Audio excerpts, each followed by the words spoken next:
Hello, hello, hello, Internet Land. Welcome back to the frickin' dinosaur adventure of a lifetime with the Ashen Wagon here tonight. I'll pass things right over to DM John so he can fill everybody in on what we did last time. Hello, everybody. Carry it forward. All right. Welcome, everybody. Last time, we had pushed through the crystal caves and the mines of the Cretonia mining operation here that the colonists had set up, and you guys had chosen not to take the dangerous underground river. Instead, plowed through the crystal core of the mount itself. Both Andy and Miner's characters are feeling a little bit of tension and a little bit of their heart rate increase as the radiation of the crystals in the mountain sort of reacted to their Andy's Cretonian DNA and your alchemical fuckery. Yeah, alchemical fuckery. You got carried out, and you guys did. You evaded a giant pterodactyl, a cloud burster, wanting to eat you. That smart too. Snuck through into the jungles, and as you walk through the jungles, you were discovered by a tribe of morphosaurs. And were brought to them to be questioned.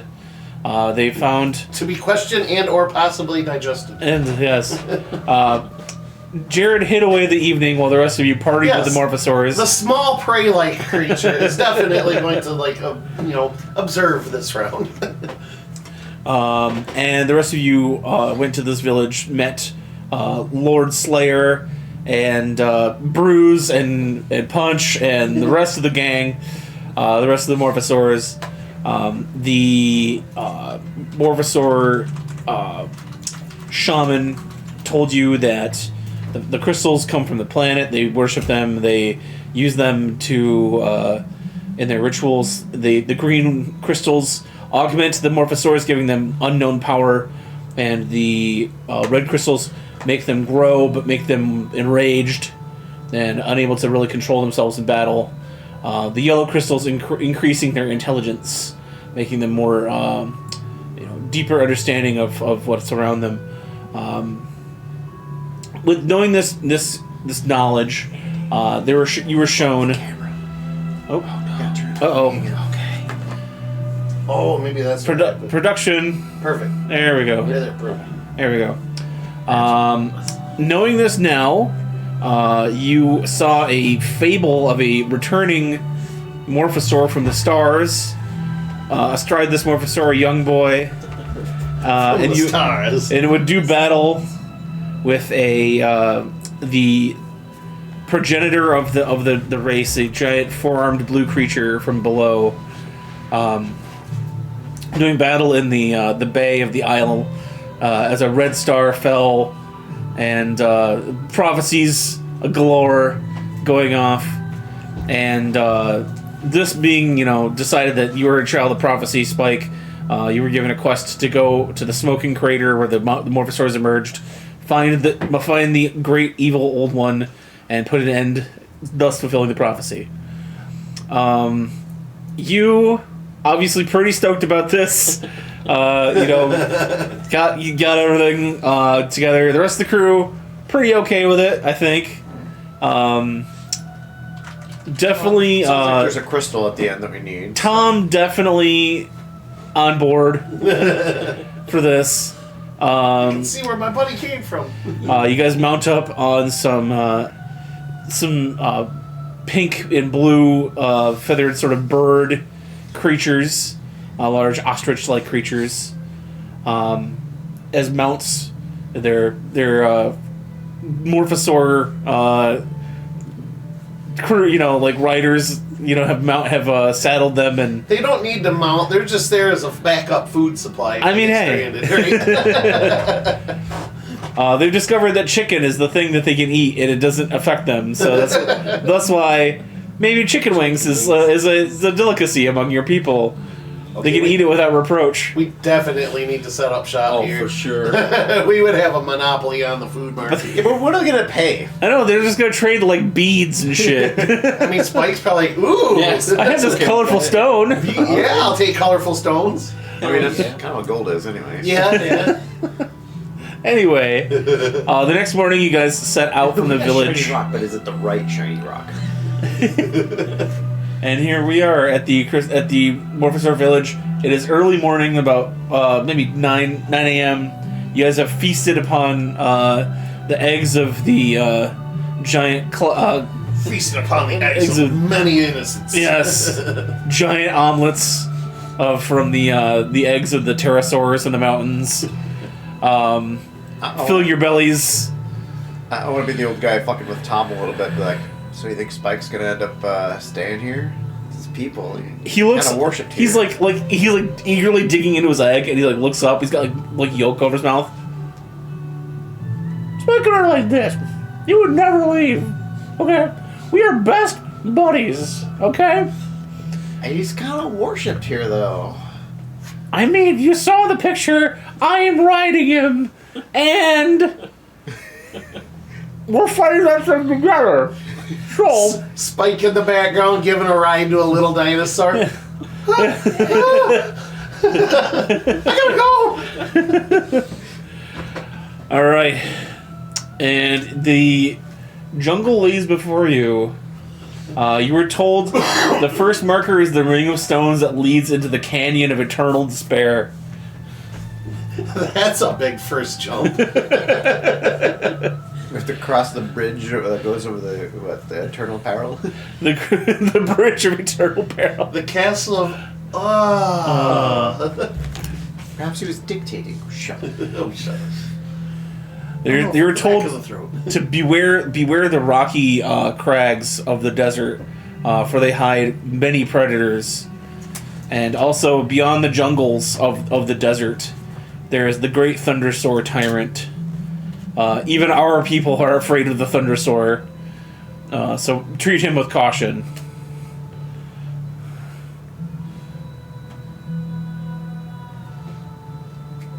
All right.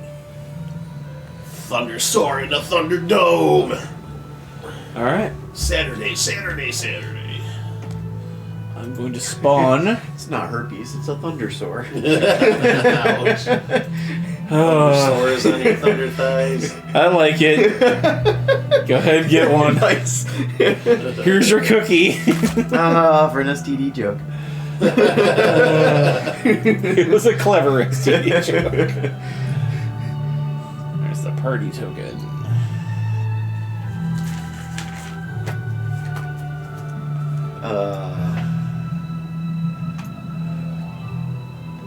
Aren't you?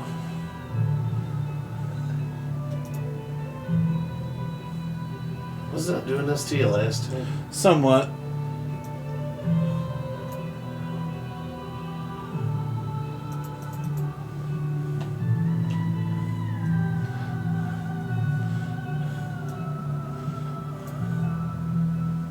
Huh. Well, here. Was there another update? Hold on. No, I just think it's being stupid. I mean, I'm glad they're adding features and stuff and keeping up on it, but that's just more things that can break, right? I'm not sure. It doesn't make sense. Younger people must not get that Sunday joke you made there and first, but the real OGs know. Let us never forget Carzilla in his car smashing action. Yes. Sunday. Before Gravedigger, there was Bigfoot. Yes, I remember. Then there was Bigfoot 4, the one with the huge fucking... Yeah. Bigfoot was my original favorite monster truck. Who else was there? Well, there was... True, I don't remember that far back. I do remember Gravedigger, but... That came after. Well, I can't say recent anymore because it's not really recent, but they've had some cool Hulk and Captain America. They had a cool Scooby-Doo one at the one I went to about a decade ago or so. They put the Mystery Machine on big... On Scooby? the actual Mystery Machine. The van. They should have had No, there as like a monster truck. They didn't. They made Scooby the monster truck. They had ears in the brown and nose on the front. At least it wasn't Scrappy, because Scrappy's a piece of shit. Because everybody hates Scrappy-Doo and everything he stands for. Even his name, he should have been one of the cars that they're smashing up. Scrap That it. would have been cool. Scrap We'll do the Goblin Magic thing. That looks pretty sick. We'll just do Right. that as your token for it now. We are all about goblin magic. Goblin Magic. I never actually went, but I remember the ads as a kid. So I went probably at least twice when I was a kid at the Silver Dome. And then later on, about a decade ago, I went to one or two in Detroit at Ford Field. Their prices are relatively good. I think a ticket to get in was only like $30. It was a good show. Recently? $30? A decade or so ago, yeah. I mean, it may or be a little bit more nowadays, but Oh, they you know put what on a it good is, show. guys? It's pretty. Even if you're not into cars, it's still fun. Is there watching another these layer giant littered things. with tokens right now, John? No, it's because that's my player only. This is my DM one on here. I probably need to do it on here. Watch it works like the first time I do it. Yeah. I went once when I was like 10. A buddy of mine got tickets and we went with his dad. I absolutely hated it. It was loud and Oh, they're very loud. cars Yeah. and people. And I was like, I'm not having a good Sick. time. Okay. I had to do it on the DM one, Oh, not on the the player DM. one. Yep. Alright. The wide jungle is spread out before you. Each hex is a 2 mile section of jungle. Okay. Where would you like to go? Pull out just a touch here. We have- Oh. Do we have to go find Haggis, or is this saying... Haggis has been sneaky and been hanging around close enough to know what's going on. Haggis, you're currently posed as a hat Yes. Cat. Yes. on someone's head. Is it easier to follow like the water line I mean, you'd think so. Yeah, it's rather than trying to plow your way through dense jungle with. You do see that the river is quite direct. You also know, being a survivalist, that many animals will follow the river as well. So the music's our context clue. Down, down, down by the river. you'll get killed by the river. I mean, the ring of trees was supposed to be our first thing, and that's not far away, so... According to our mappery here. The ring of trees was one of the landmarks that you were told, but yes, you're going in the right direction. We could follow the river down south a little bit and then get north so we don't have to cut through so much jungle.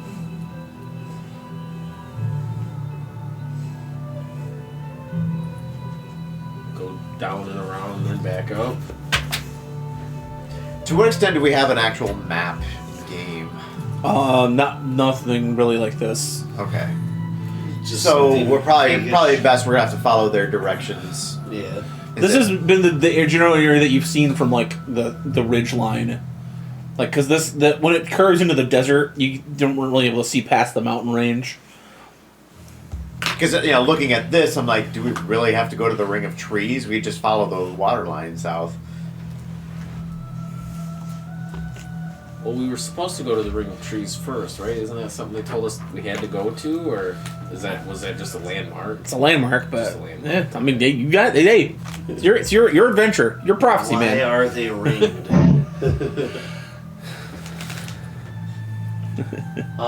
Haggis, for one, doesn't mind the jungle. I mean, that's kind of his natural territory. Raccoons in the jungle. I'd be okay either way. Fine hat. I'd like to go towards the ring of trees, see what's going on there. I guess no matter.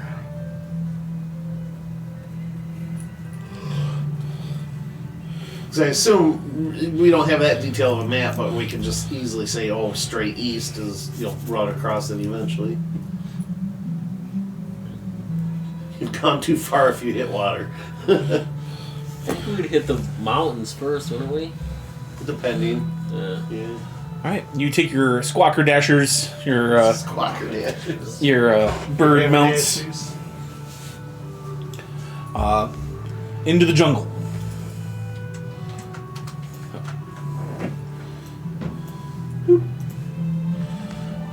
Alright. As you ride into the jungle, you find the many hunting trails. You're following along one, and you see, as you enter in, smaller animals not affected by the stones. Because the jungle's a little bit further away from the mountain lines.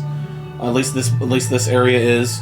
So you see more conventional sized, like deer and birds and smaller dinosaurs here and there. You see like a triceratops, still the size of like a car, but it's not the size of a building. As you're getting deeper into the jungle, you do see that like as you're getting maybe into the center, away from more like stoneworks and rocks, the effects of the stones are going to have less effect on the animals themselves. So the further out we go, yeah. Alright. All right.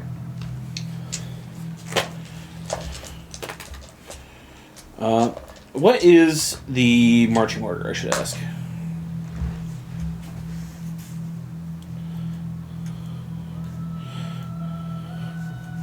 I'm going to say the captain's going to go second. Spike will lead. Spike. Okay. Be third in line, I guess. Haggis will be on somebody's head somewhere. I'll bring up the rear. Oh, yeah.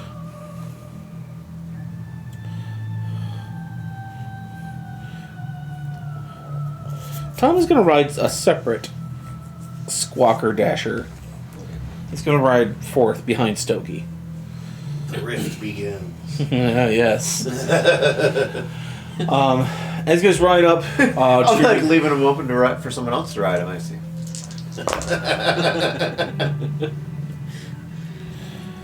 all right. As you guys ride up to the next area, Which way are you gonna head? Straight? Up, down, diagonal? I think maybe going diagonal northeast. Then we can ride the coast a little bit for the last couple squares. Either the forest line or the water line. You say go northeast? Yeah, like get up to the mountain range there, then in 2 more squares we'll be on the edge of the forest and or the water. Give us a little more options and a little more visibility. Yeah, that's not bad. I like that. Okay.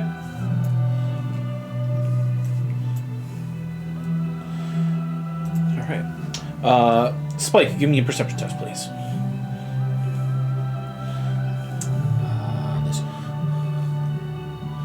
This is that flat? No, that's flat. So you can move that's just napkins. You don't have to do it. Yeah. We're gonna move this thing too. Oh, I'm sorry. We're already here. Nat 20. Alright, 20. Alright. First of the night. As you guys are riding closer to the ridgeline, you are able to see a bit further into the desert.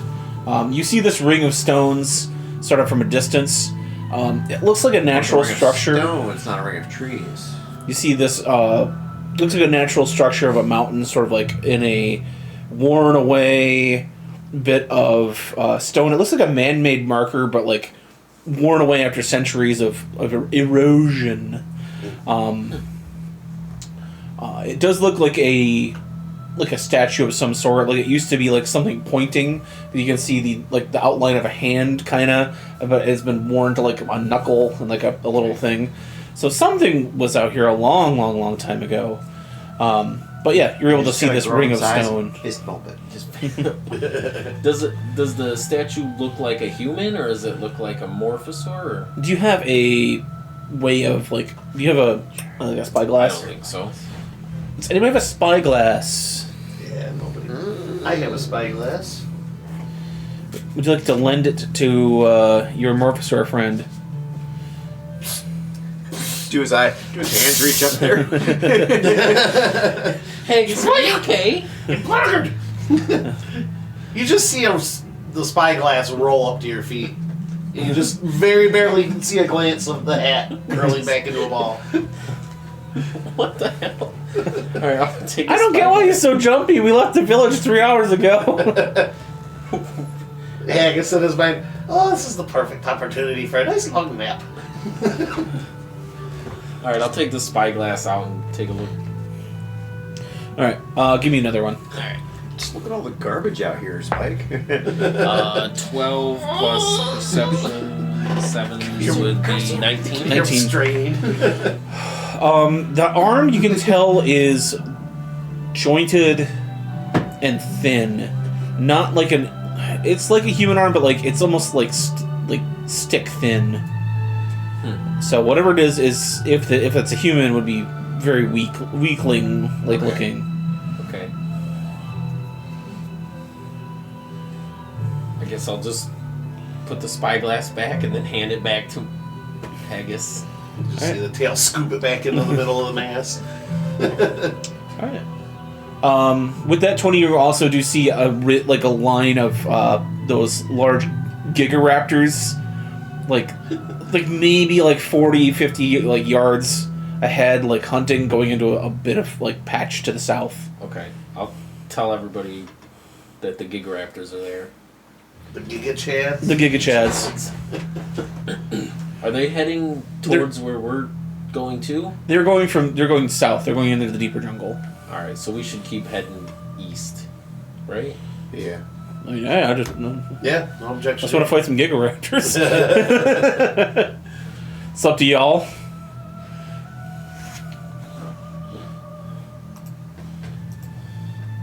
That's good. Yeah, we're gonna lose Brock to Baldur's Gate 3 if that keeps playing. He says this music is really making me want to play BG3. Same. I'm getting the itch to do a dark run sooner or later. Maybe that's what I'll do in the meantime, since I have Gamer's Block right now. Yeah, I got a little Gamer's Block going on. I should be getting back into either BG3 or Clair Obscure. I don't feel like either. I've tried like 3 or 4 different games and nothing's sticking right now. What was sticking last night was Hell Let Loose, but those matches are an hour and a half in length. I'm like, I don't want to dive into a match and play 2-3 matches and find out it's 4 in the morning. All right, going east. Yes.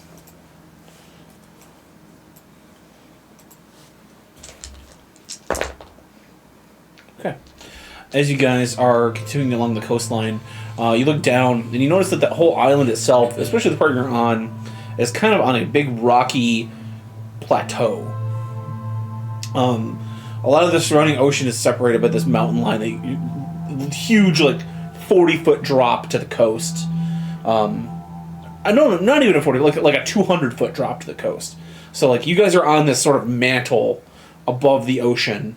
So like you wouldn't be able to just sail the ship around the outside. You would have to fly it up, like on top of the plateau of Earth you're currently on.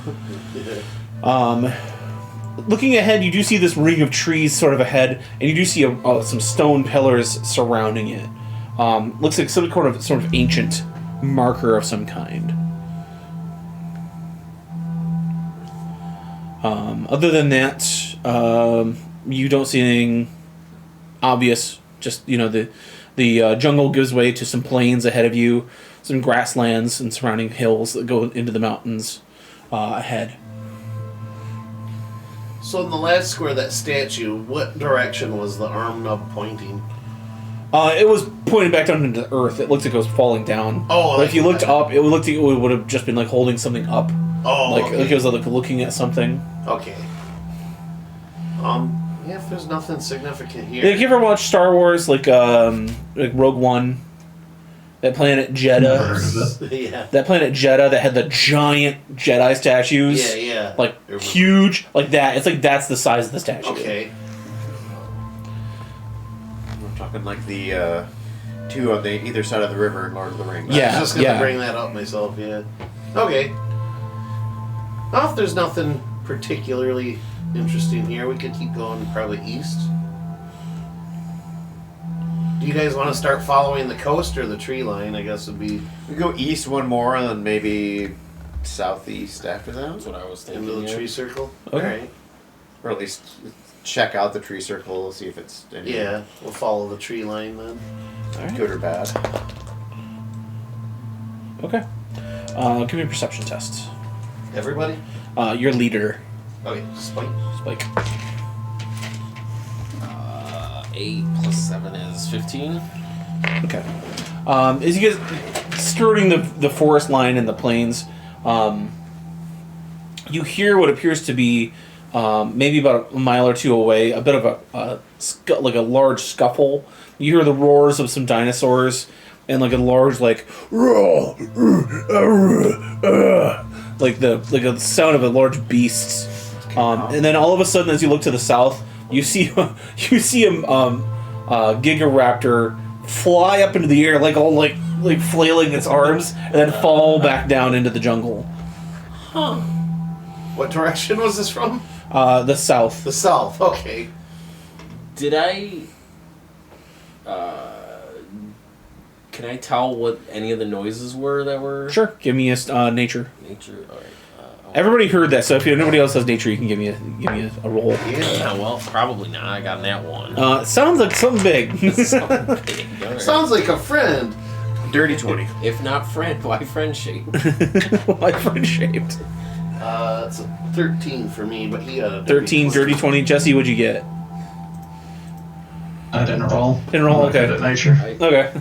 I'm no good at your human sciences. Actually, no. Nature's intelligence base, I'll check. 22. Alright. You and Minor, that sounded like an ape.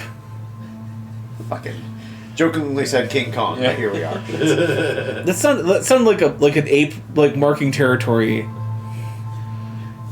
We got growth crystals. Are we gonna do kaiju battle or anything? I think we should go say hello. I like to think Spike was distracted by the flying dinosaur. It's like, Yeah, you were more like, ooh. Spike's like, apes, my natural enemy, and Tom like, ah! No! You know, 'twas beauty killed the beast.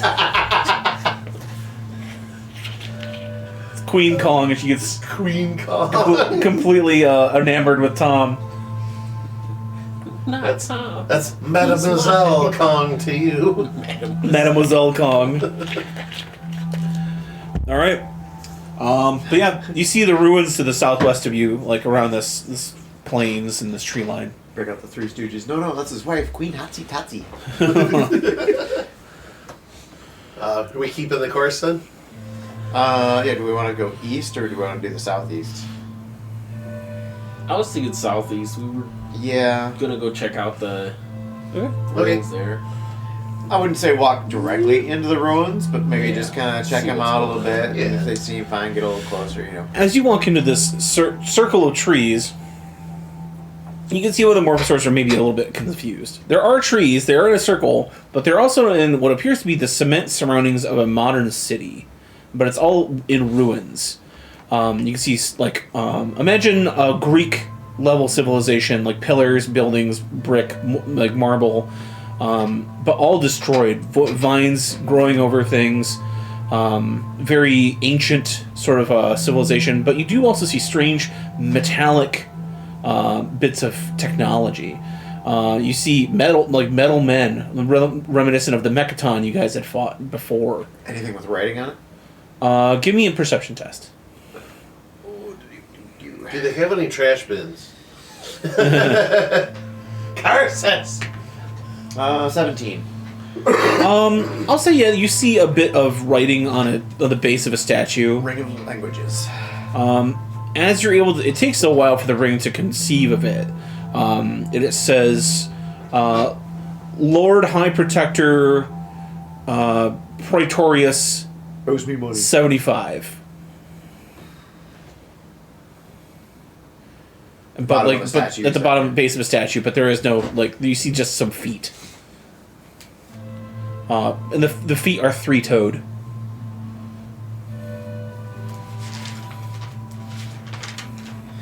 Well, something here is afoot. Get out.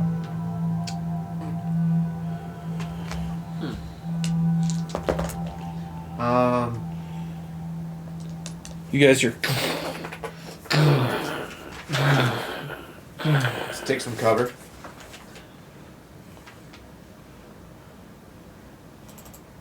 That's why I didn't want to walk into the middle of the tree ring, but just kind of hug the outline of it. Smart. Who's rolling stealth? Yeah. How about disadvantage? 29. 29. How about The hat is gone. How about a 9? 9. Reaches up to grab the hat. It's I feel a draft. disadvantage 5.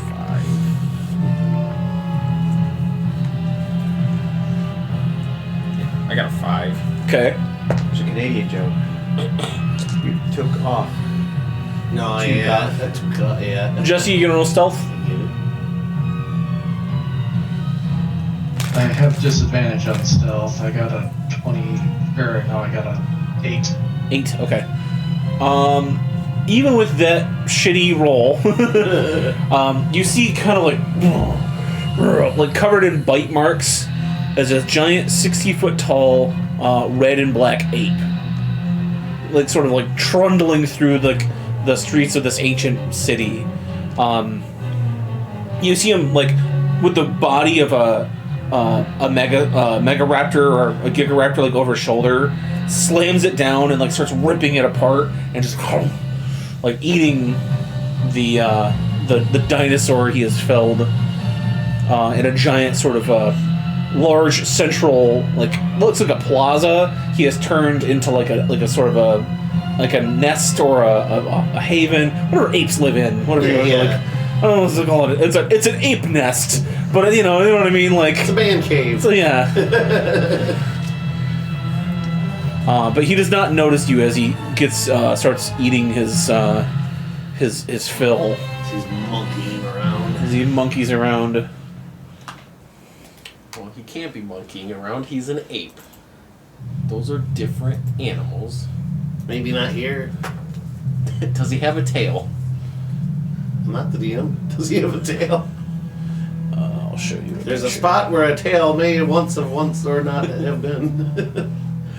What happens if we cut off his tail? Does he turn back into a person? Hey, that's a lot. Yeah, Jerobi, get over here. This is this ape portrait. Like a large kind of orangutan. Cool. I'm below the conch of whale summoning. Summon a whale to fight. Summon the flying whale to fight King Kong. Do we have a way of summoning our ship to us if we... The captain has, he has a sending stone, yeah. Okay. You see him like, kind of like thoughtfully look at it, and like, man, the corpse I could make out of that.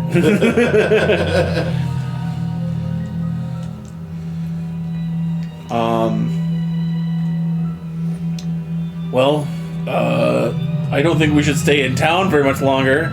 Let's see if we can get away from this. While he's busy eating. That's smart. Yeah.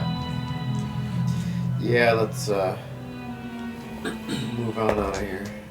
Think we go south from here? Well, how about southeast? Because then we can. Well, no, because he moved over, didn't he? No, he's in your square. This is he's just inside. Okay. Yeah, this is just to show you what he looks like. Why don't we follow the tree line and use the trees to kind of cover our passing here? Okay. I would say It's directly south? Southeast. Southeast? South, yeah. Okay. Follow the tree line between the mountains there. Alright. Away from this ancient civilization. Or at least the seat of an ancient civilization. Yeah.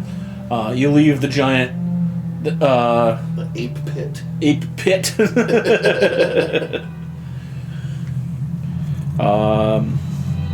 You hear Tom trying to come up with things like red monkey.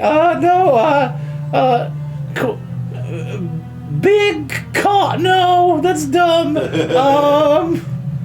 what are we gonna call that thing? He kind of looks like a donkey.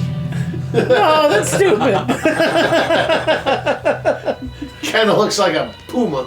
Looks like a puma. A puma thing. Puma Kong.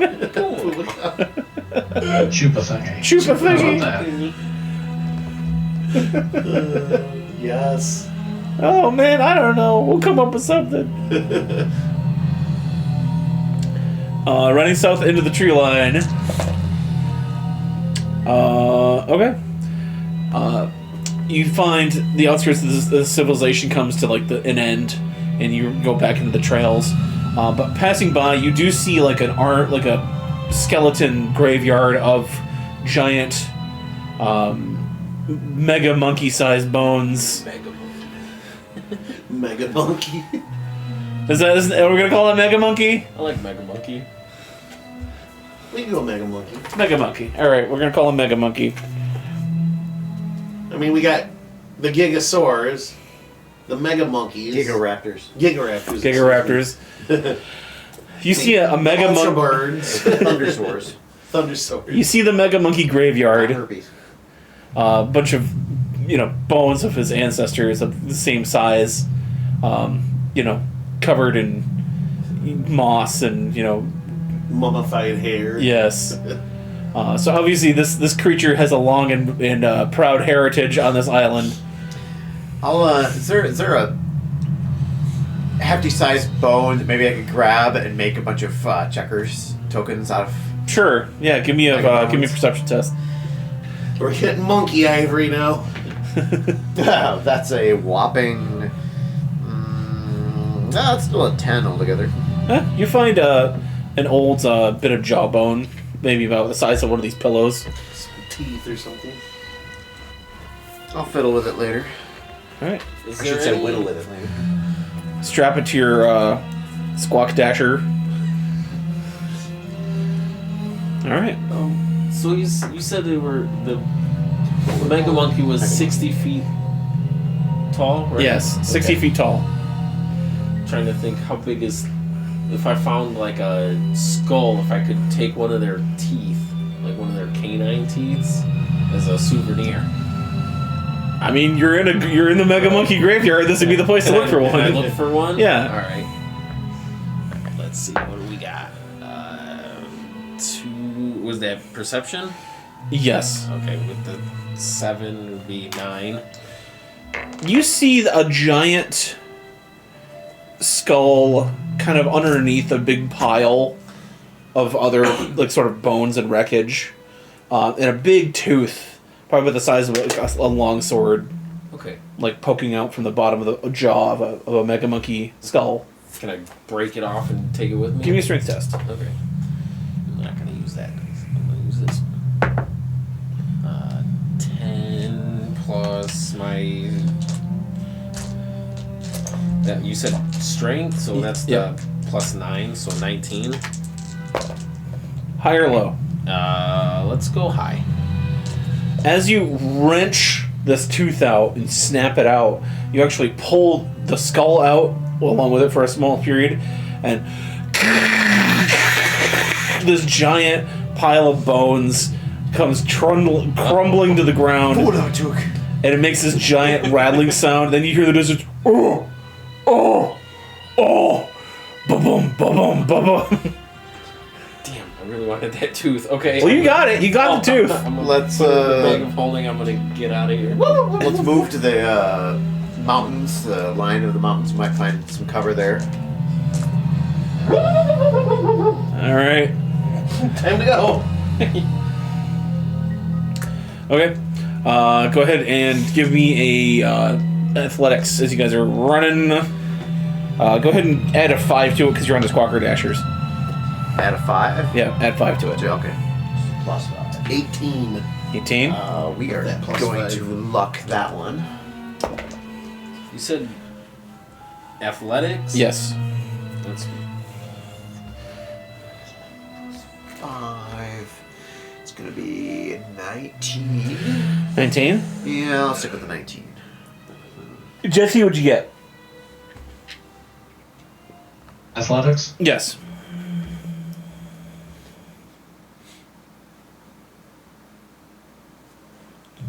21. 21. I see that 1 in your tray there, my Yep. friend. Yep.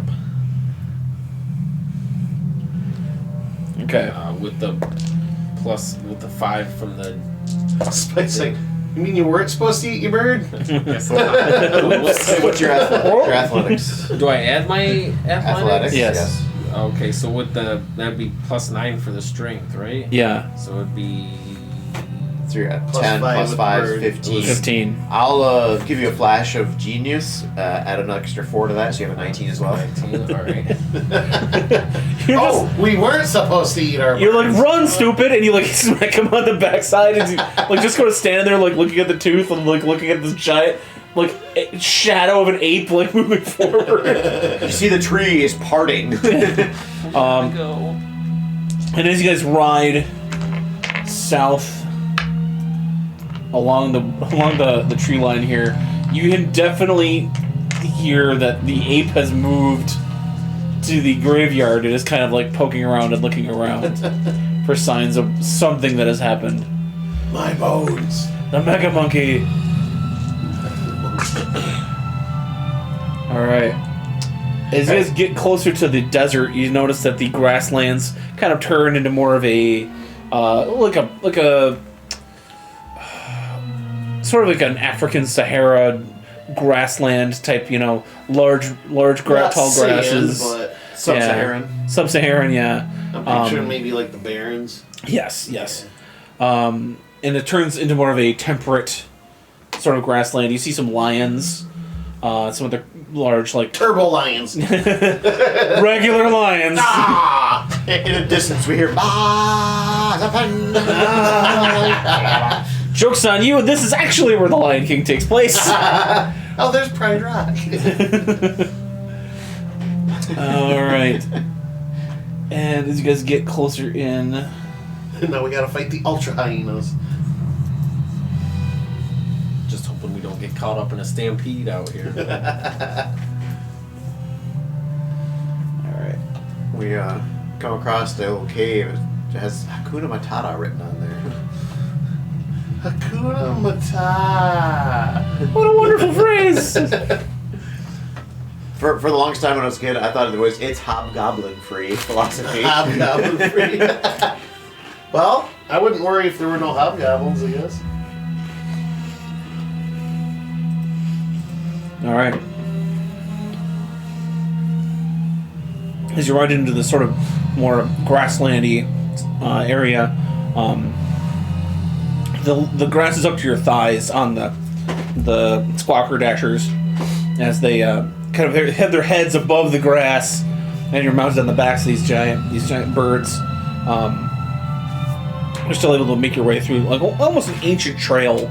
You can tell it's something long ago had a road here.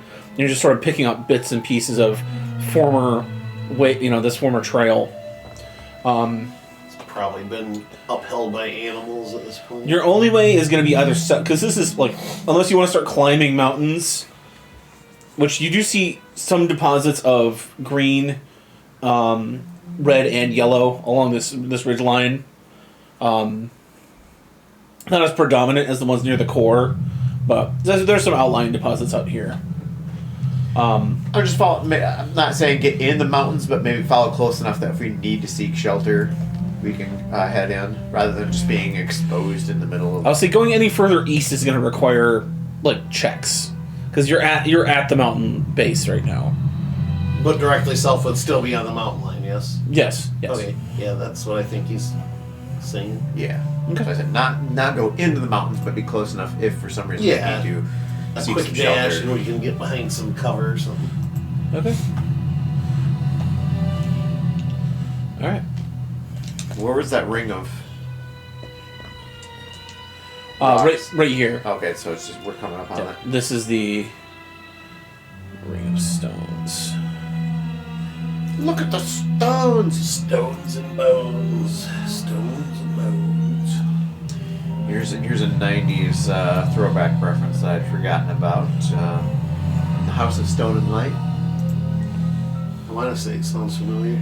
It was a kind of a one-hit wonder. It was like, I don't know, this spiritual type sounding song. It's in the House of Stone and Light. You might recognize it. If I heard it, yeah. That's what I said, you might.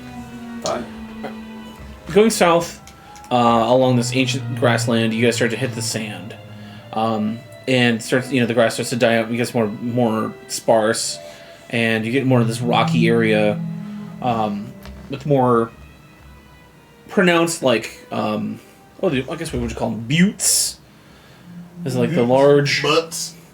it's flat, not like a full-on mesa, but it plateaus. Yeah. sticks. Yep. but they almost look like they're like the ruins of ancient tall buildings, like almost like the ruins of old skyscrapers. They have little honeycombed windows. But they're still like a natural formation. Looks like it. Can we get closer and check it out? As I'm you gonna- get further south, yeah, Okay. they're kind of at a distance. You're able to see this. Nature check 18. Does Haggis... Haggis is thinking bugs. Is this like a nest of some sort? Bugs might have taken up place, but it doesn't look like they're made by bugs. It looks like Okay. it's Something giant mud wasps or something. no, yeah, but look, Geonosis. they look like something made, not natural, but like the nature has taken it over. Let's see. I'm having flashbacks. I might name the wrong name, but I'm thinking of the Three Green Yeah, from our Dark Sun. Yeah. I'm like, oh boy, it's gonna be some of them, ain't it? Okay. Yeah. I mean, if we don't really, does our leader want to see if he can see any movement? Maybe. Yeah, I'll take a look, see if I see anything. Can I see anything flying in or out of it or anything? Do we see any signs of St. Miranda? as you were looking around and you see, kind of off to the south, the plain, you're gonna get into rocky territory pretty quickly. This ring of stones is kind of like a gateway to what looks to be like a series of these large ancient sort of structures. So you have a bit of clearing before you enter this sort of rocky maze. creatures in this area. Okay, It's like, but I don't see any movement inside the buildings or anything. No. Okay.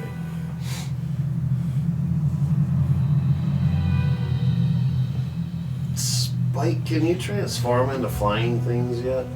Not yet? Okay. No. Thought that might have been still a level or two, right? Yeah, I think it's next level. Let's go farm from the lions. XP farm. So we still gotta go south a little more before you get up to these buildings, correct? Okay. Mm-hmm. This is sort of the next thing away. Yeah, I can't really think of anything else to do here. Okay. I mean, not everything is going to be an amazing I'm discovery. just trying to think of things I can do to prep. Some of these for hexes are just going to be hexes. Yeah. Yeah. Okay. Continue. Yeah. Alright. And with this, you guys are able to start seeing into this canyon. Canyon arrow. Can we tell if Mega Monkey's still after us, or is he... Give me a perception test. Okay.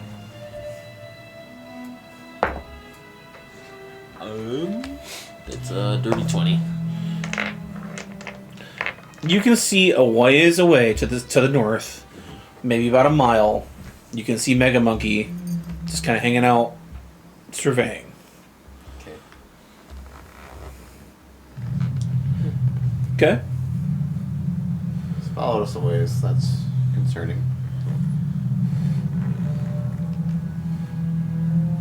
Well, if he's still back there just looking around, maybe we can lose him in the... We'll lose Mega Monkey in the ruins. Let's see. What was King Kong? I thought known about- for? What's he what? What was King Kong known for? Falling off a tall Falling building. off of tall buildings, getting shot with airplanes. Well, you have an airplane. I was gonna say we have an airplane in tall buildings. Tom. We're gonna use Tom for bait. We don't gotta use Tom for nothing. Well, maybe a giant fire-breathing lizard will show up to fight him. Huh. If only we had things that could make lizards grow giant and angry. 60 foot still pretty giant, even for making somebody else into a giant. 20 red crystals is kind of a lot of crystals, too. I'll take that challenge. Let's go. Dude, the hangover from that is gonna be rough. Yeah. All right. So we're in the hex with some of these taller structures. You right? start to see some, yeah. Okay, start to see some. Okay. Yeah, you're next to some of these things, yes. Okay. Because I would like to check out a stud structure, but Okay. we gotta get there first. Yeah, that's. I mean, you're next to a couple of them. I mean, Okay, yeah. Not surrounded, but you're, yeah. I'll hop up in one if I'm able to. Okay. Slither off and go check one out. You walk to the base of one and see that there was maybe an entrance to this thing, but it's been, collapsed in and fallen over. So you'll have to climb up a bit to get to like one of these honeycomb-esque windows.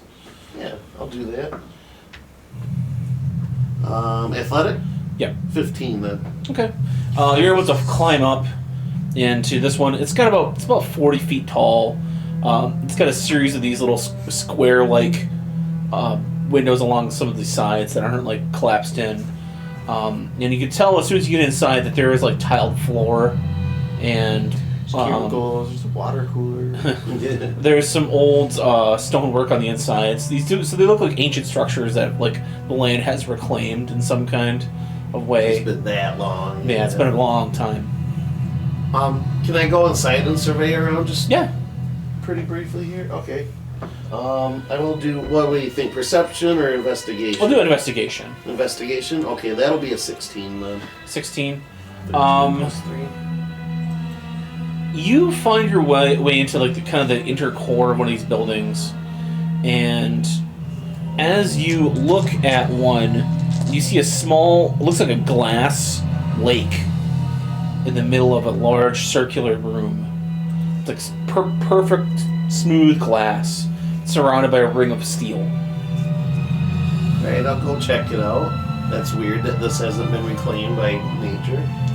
As you kind of like look and wrap in the glass, it feels like metal, like steel. It's hard as steel, but it is the smooth this sort of smooth surface. And as you swipe your hand across the surface, the light, a blue light, emanates from the circle of this large base, and you see what appears to be a giant sphere of image of like a you'd say magic because you're used to magic, a magic illusion of a giant modern city nestled in this sort of like giant island on this on the planet of Cretonia. Do we need to start looking for Vigil? As Brock, I don't know if he's paying attention, it's like perception check for Inusinon. So like a city map of some sort. Yeah. Made out like it's a big illusion. And you see text like pointing at various bits of former landmarks. And you see in one of those landmarks in the center of the city, surrounded by a park, is the statue of a four-armed creature holding up a giant glowing sphere of light. And it looks like it is a giant statue dedicated to something. And it's, like I said, a four-armed creature. Humanoid. So, surveying this and maybe taking into account what we passed by, does this kind of match the area that we're in, this map? Yeah. Kind of like that statue to the north that we just passed by and Yeah. everything? Well, it's to your south still. Right. Oh, okay. So this is probably another statue then. No, it's your location would be relative to where the statue would be ahead of you. Oh, ahead. Okay. I'm gonna just take out a piece of paper and kind of sketch what's ahead of us here. Okay. It might not be 1-to-1. You realize Right. because time has reclaimed this place. Yeah. Just a general idea. I'll say pick 2 squares and I'll reveal them for you. Okay. How about here? This would be easier to go this way. Let me I'll go ahead and reveal these 2 here. Because they're on the sort of the border. As we're getting close. So do they have to be adjacent? No. Alright, so something in this ballpark Okay. and something in this ballpark. So, hold on. So like right here. Yeah, just kind of. Yeah, perfect. Alright, and was it like Like in the center top left, like right through here somewhere. okay.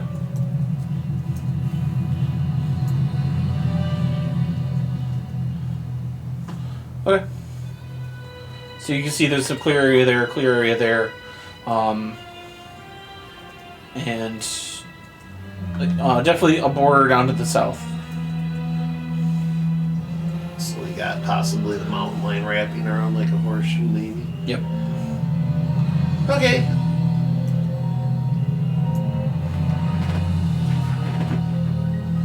Okay. I'd like to do an Arcana test. Where are you? 6 plus 8 is 14. How the hell can this still be powered after so long? The spell. So I think it's a spell anyway. 18. No, 14. 14 something. It doesn't. It just any technology sufficiently old and mysterious stuff. It looks like magic to you, so it's Yeah, that's it's something. Must be magical. Okay, I'm gonna get out and get on top of this structure and kind of glance around, see if I can't see anything. I mean, it sort of appears similar. Like you're There's looking stuff at in the way. looking at like lines of brick of buildings that are like making barriers. Just stuff in the way. Okay, yeah, I kind of figured, but didn't hurt to try. Okay, I think I probably gleaned all I can out of this for now, so I'll return to the party. I'll share my reports discreetly. Okay. At least with Spike, so because he's the one leading. I'm like, oh, here seems kind of empty, and over here might be a safe spot to head toward. For all I know, anyway.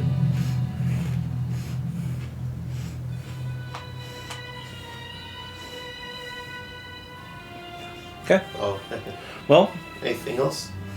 I think so. All right. Shall we push forward? Just burning daylight at this point. Keep going south then. Sounds good to me. Okay. Yeah, we're still on the same day, by the way. It's been about 6 hours. Okay. So, about 3 in the afternoon. Righteous. You make it to the ring, and this is officially the entrance to the Canyon of Eternal Torment. As you see these giant buildings in most spots, as you see the wildlife has kind of retreated from this area. You see, I'll see larger skeletons of smaller things. Like you see a rat skeleton the size of a cow. Like the small things have become maybe a bit larger in this area. Infinirat. How big the cows were. Make a lot of milk. Yeah. I was thinking meat, but yeah. Yeah, you enter in under this ring and you see a path sort of carved through these large, ancient stones.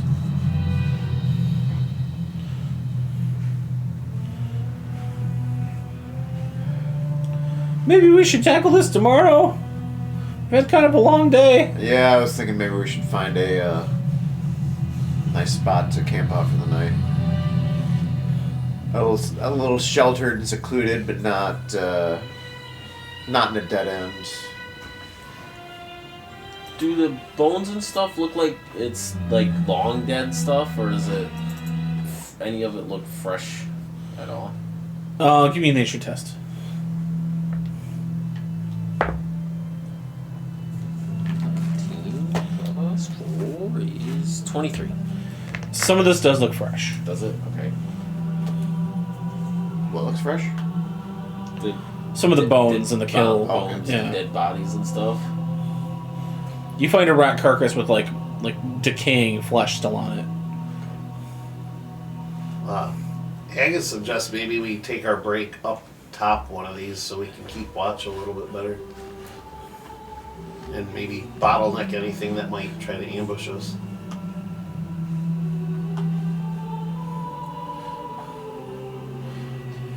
How stable does the place look? Give me a survival test.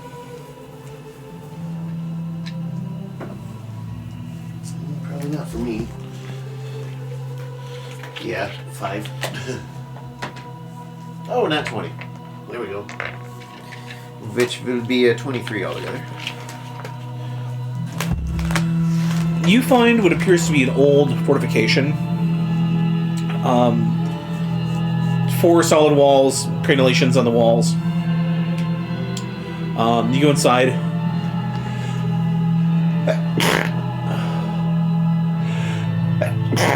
And you see that inside of one, there's a series of carved out stone, one bed, like cells, almost like this some kind of like detention center. But it's heavily fortified, and there's a hole that breaks through the ceiling, so you can see the sky. So you could perceivably burn a fire in here as well, and have not smoke yourselves out.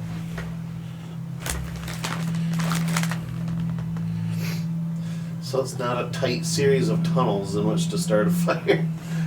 Yeah. There's some foods. So yeah, you guys make camp for the night. Set up watch. Okay. Who's got first watch? I'll do first watch. Okay. Roll me 2d6. That's a 5 and a 2. Okay. You see on your first watch movement kind of in the lanes of like some of these ancient pathways at night. You see a long, slender shape sliding around in some of like the deeper gully shadowy parts of like some of the stone pathways. Maybe about 50, 60 feet long, 20 feet wide. Looks like a snake of some kind, but massive, like a massive snake. Damn. Sliding around. Is it coming in our direction? No, or- you see it like 30, 40 yards away. Okay. I'll keep a close eye on it and just kind of make sure it's not coming toward us. That's one thing raccoons generally eat are snakes. But not when they're multiple sizes bigger than you. You see it slide into a crevice kind of into the street and like slide underneath. So I think maybe that there's pathways underneath this stonework, like underneath that can be accessed at your own peril. Your own peril. I'll make a note of it, but I'm not gonna go by myself after this thing. But the rest of your watch is relatively uneventful. Okay. Who's taking second watch? How long was his watch? How long is the watch? We'll do like 3 hours. 3 hours? If someone else does the next watch, because I only need about 6 hours of rest to like defrag. So Okay. after that, I'm good. Okay. Wait, who wants to pick up I in can between? take a second. Alright, I'll let you know in passing that I seen these snakes and they were going underneath this building. Gotcha. How quickly one snake turns into two snakes. What am I rolling? 2d6. 3 to 3. Uneventful. Nothing. You look for the snake that he saw, but you don't see nothing. But yeah, you're just kind of looking out. You can sort of imagine what this place used to look like back in the ancient times when it was maybe an advanced civilization. I up might here. mosey around, see if I can find any other carvings or anything, just any kind of text or anything. Like just looking. Yeah, just Give me a perception test. whether it's within the fort or just wherever. 22. I'll say you see a sign of that language carved into like a stone edifice. Like I don't know, like sort of a ways on the side of a mountain that looks like a public restroom. it looks like a building of some kind, or maybe like part of the surrounding that says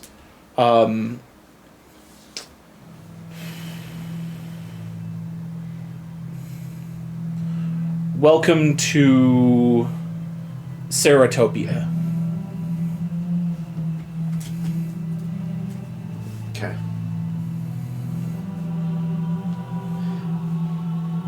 Would I don't know if there's enough context there. Is that would there be enough context there to clue that maybe this city was called Ceratopia, or just maybe that area, or just that building? It'd be a little bit ridiculous just to have a building like it's carved like 60 feet across Okay. on like the side of a mountain. Gotcha. But to a lot of other people, it just looks like dashes and dots.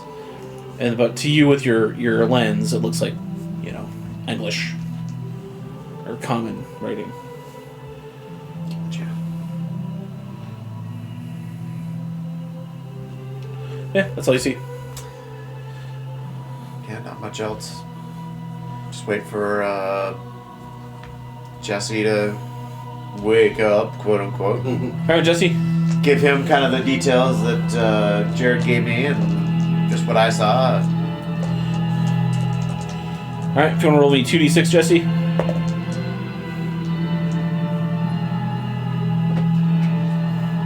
Uh, 12, 6 and 6. Okay.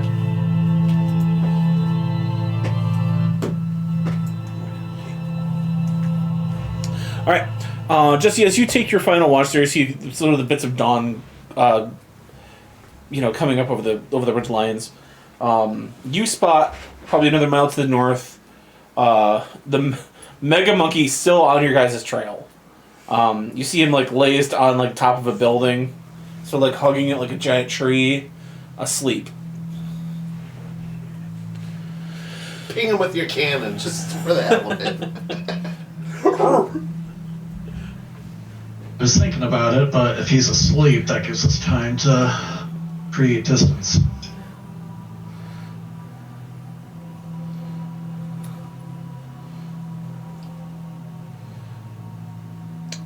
All right, and that's all you see on your night watch. So it's the dawn. You guys all wake up, feeling refreshed. The city of. I will relay that information though. Gotcha. So don't make too much noise. Well, let's get moving quickly then. So, like you said, we can put some distance on them then. I'll follow you.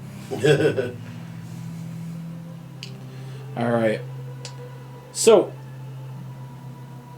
where would you like to proceed? You can't go diagonal because there's a giant thing in your way. You go, Probably say just that, kind of that valley looks. straight south? Yeah. Yeah. Okay.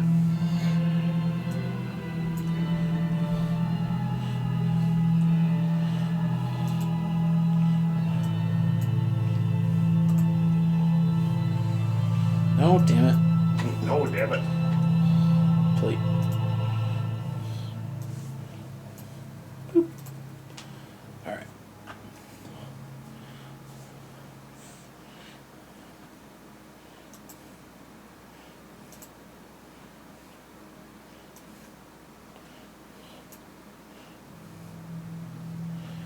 You see in front of you a giant line of those building-esque structures. Immediately here. Oh. I have to go on this lane. A bit of a you could go into like this alleyway. You see that there's a few buildings that like sort of form a half ring, so you can enter that circle, but there's no getting out of it. It's a little dead end of sorts. Do you think if we cut through that line of buildings, we could lose? Mega Monkey could lose our trail. You might be able to hide there for a while, see if he decides to ignore you. But otherwise, you kind of have to go in and around. Well, I mean, like, go inside the building and just like cut through, like. Oh, yeah, you could do that. So cut through like straight south. Yeah. Yeah, you could do that. Sound like a decent idea? I think so. Yeah. I don't oppose. Okay.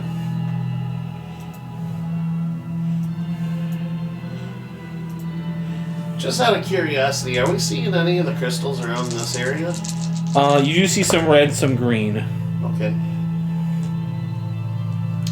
As you guys head south, some of these areas you're gonna have to like walk your squawker dashers, like on foot behind you, kind of as pack animals, because the streets are so like narrow.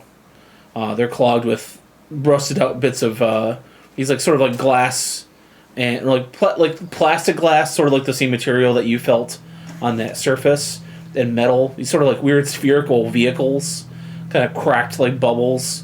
On the street, what you would imagine to be like pathways and streets of this ancient city, rusted out beyond repair.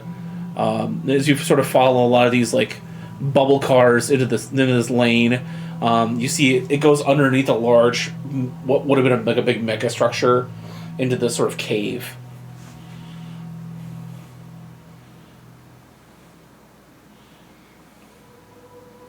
What's off to the west? Or is that what's off to the west? West is just it's just more streets.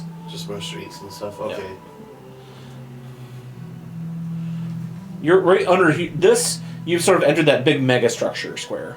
Okay.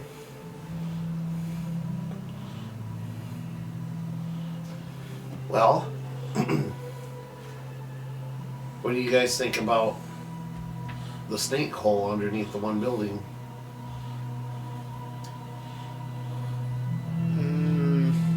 Because we don't necessarily have to explore it if we don't want to risk it, but we do know that there's a threat that's coming and going from there. So we might have our backs against it moving forward.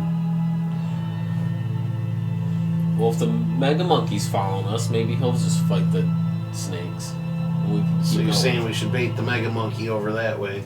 Well, that's kind of the point of cutting through this building, was to see if we could get Mega Monkey to lose our trail. Yeah. I don't see any reason to be going down into the tunnels, though, really.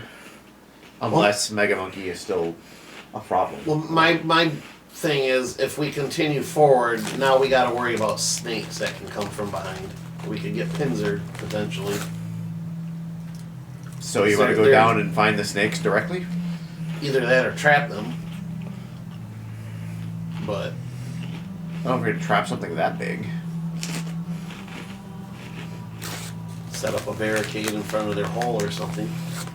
Because they're coming out and they're patrolling the streets, so they're not just staying active. They're looking for things to eat and whatnot. Have we seen any of the snakes this morning since we woke up?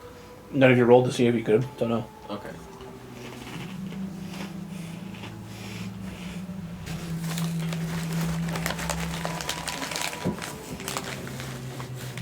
We currently inside the big building. If I was to explain this in modern city terms, you're close to an underpass that goes under a giant megaplex, and you see the cars that go into this sort of freeway tunnel. You're at the mouth of that tunnel. The daylight's still streaming down. You see maybe 20 feet into the underpass, and then it's just pure darkness. So I wasn't thinking about going through the underpass. I was like literally inside the building, and You'd have to you could go around and go up and see if there's an entrance into the megaplex. You could do that. like I said, the whole point was just to kind of cut through a building. Yeah. So Well, this was just the easiest path, following the freeway. right. It was just the whole point was to find a way to get Mega Monkey to lose our trail. Notice we went inside. Give me a survival and test. then Lead the Mega Monkey to the Mega Snake. Yeah, it's only a 7. Um, You know what? I'm gonna burn a luck. That was a natural 3. Let's see if we can do better. It's a natural 9, so I'll bump me up to a 12. Even with a 10, you realize that like you could climb up this rock wall and come up to like the base level of the mega structure and probably find an entrance there. Yeah, that's all I'm thinking. Like, if it was a literal building, just go in the front door, find your way to the back door, and just head out. You know, that sort of thing. That way the trail for Mega Monkey is a little... Because he can't follow you in. Yeah. Right. So that was my intent, if everyone's good with that. Yeah, that's what I figured we were gonna do. Okay. Alright. Start rolling athletics, get your stuff up there. Tom makes it relatively easily. Captain, relatively easily. Ooh, another nat 20. Look at that. Nice. Just don't burn them all before combat and stuff. If we do this right, we can avoid combat. 16 on my end. 16? Okay.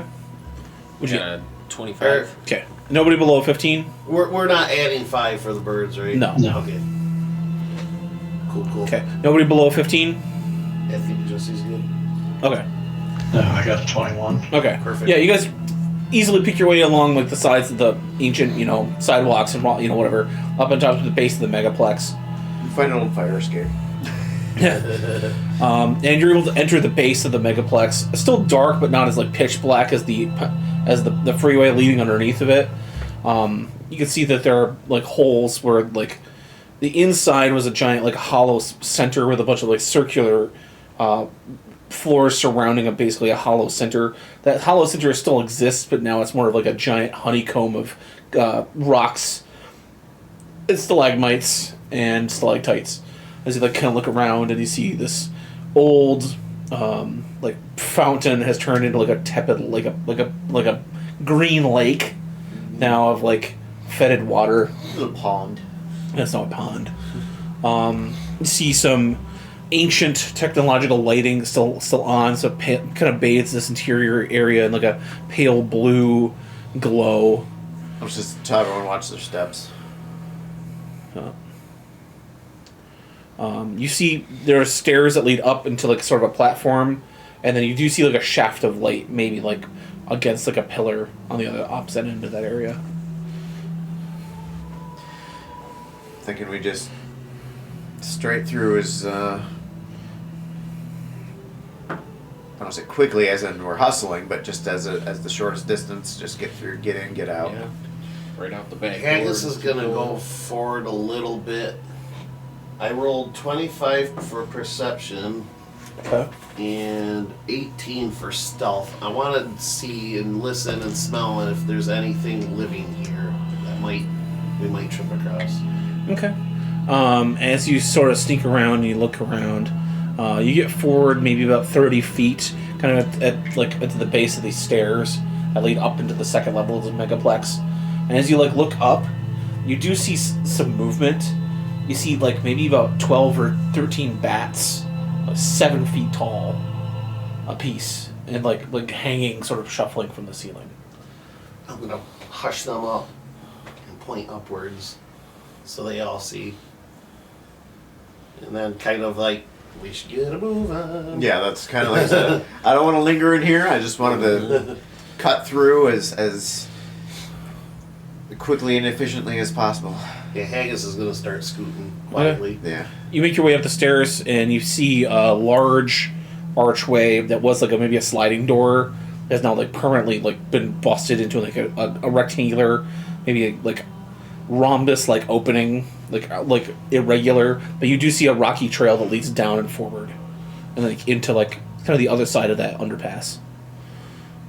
Yeah, scurrying it with. Okay. He passes stealth. I need you guys to give me stealth.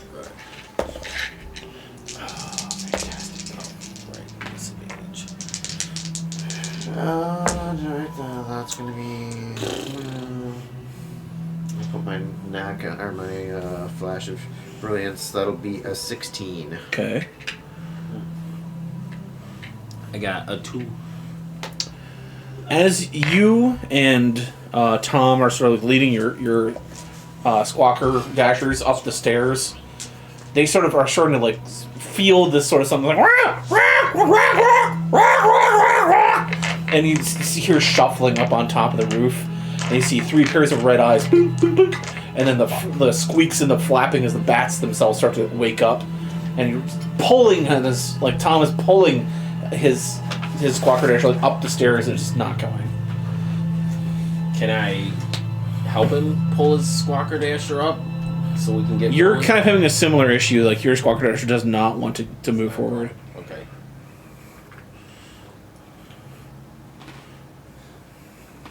Leave it. You can turn into one of them.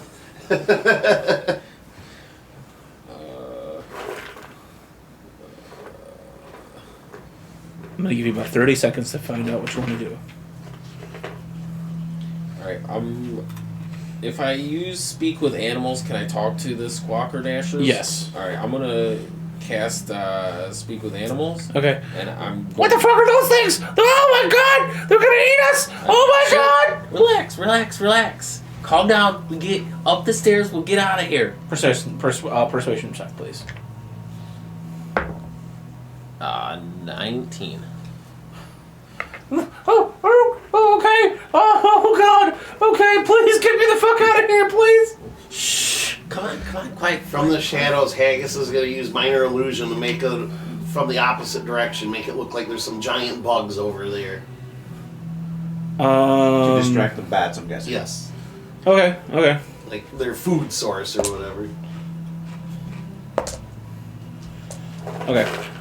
You hear the bats doing their echolocation, and you can see they swoop towards it, and then they just fly back, because the echolocation picked up nothing. Right. So they turn around and start in your direction. You hear the clicks coming in your direction. You're already through the door. You're going through the door. Tom is still trying to pull his, but as you're leading yours away, Tom just shrugs and just shoves it, and then runs. As you guys run out the opposite side, you see his squawker dasher gets picked up by one of the bats, and then just start fucking going to town. What does he hear? The bat sounds. Oh god! Oh, they're eating me! God, they're eating me! Spike's stomach grumbles. Kill me! See Tom Kill me! sort of panting. He's like, it just wouldn't move. It wouldn't go forward. Huh? He was scared. Yeah. You left me back there to die, huh? I was getting mine through first, and then I was gonna help Sure, you. man. And he swipes his sword and starts walking off. Oh, We have faith in you. A rift is forming. It's the Dark Tom saga. It's the dark Tom. It's the dark Tom saga. Yes, it begins. Anyway, you guys make it through the building, and the freeway is empty and open before you. What do we see to our south? The Dark Tom saga.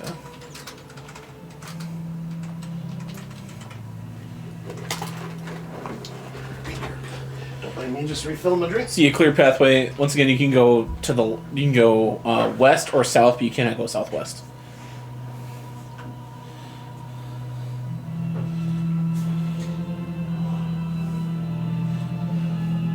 I'm thinking west, just because that'll put us closer to a water line.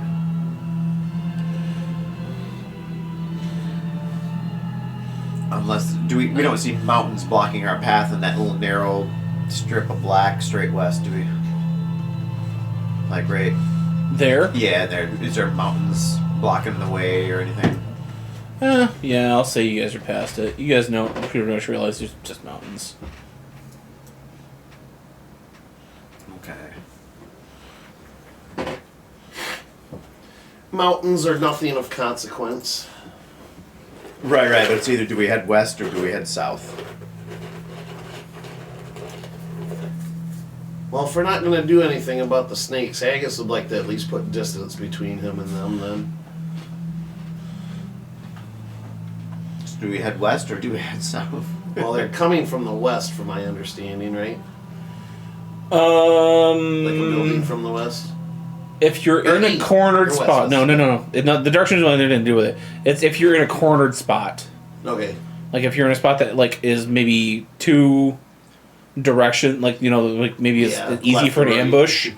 The percentage will be higher. Okay.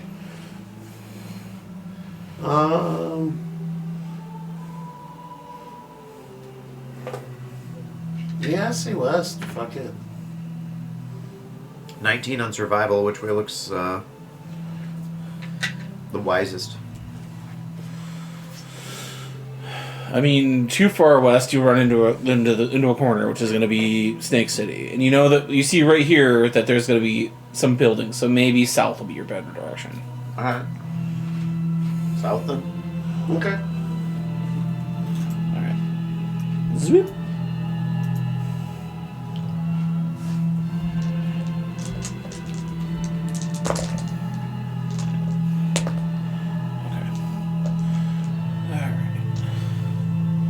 So,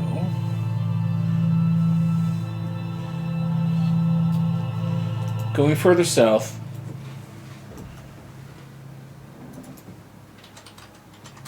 you see a lane that ends in a hard.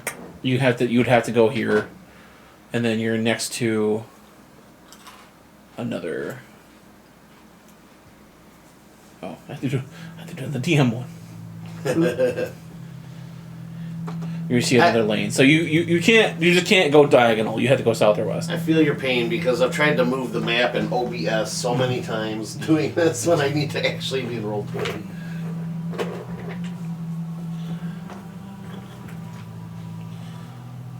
So if you go here, you're gonna have to go south. If you go, but if it's just gonna be either way. You have to go kitty corner to where you are. But we can't go directly kitty corner. No, you can't go Yeah, diagonal. there's something in the way. Okay. Well, no. I'll allow you to go diagonally, but you might run into another thing too, because you're cutting through another city center. Oh, okay. So it's a trade-off. A little more direct, maybe more stealthy, but at the same time run the risk of activating something.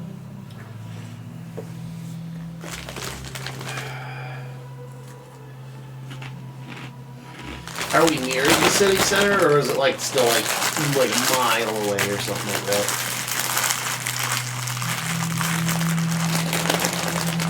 You can see the edge of the city about 4 miles into the distance.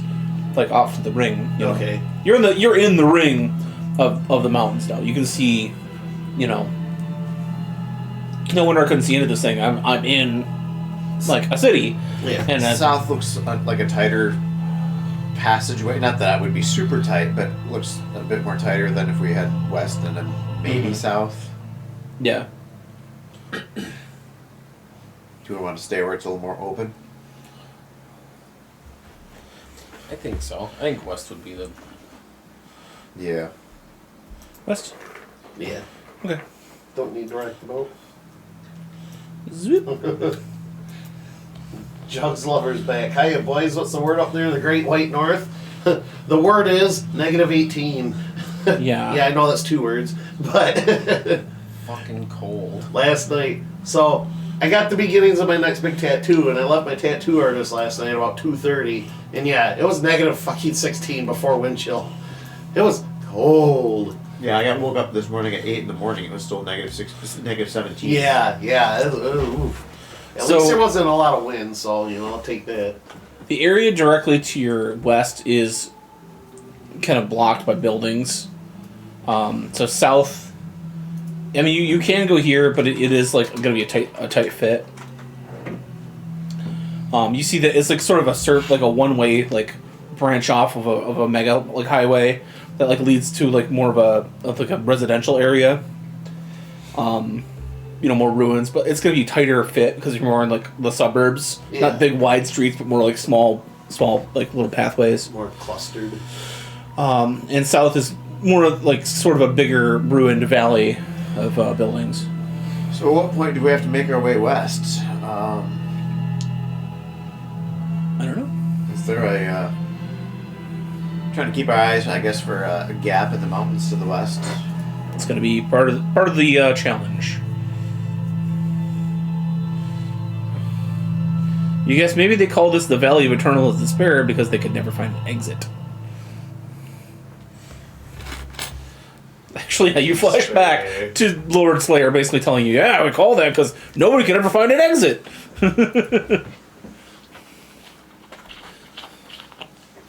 Maybe we need just to find the entrance to the next area.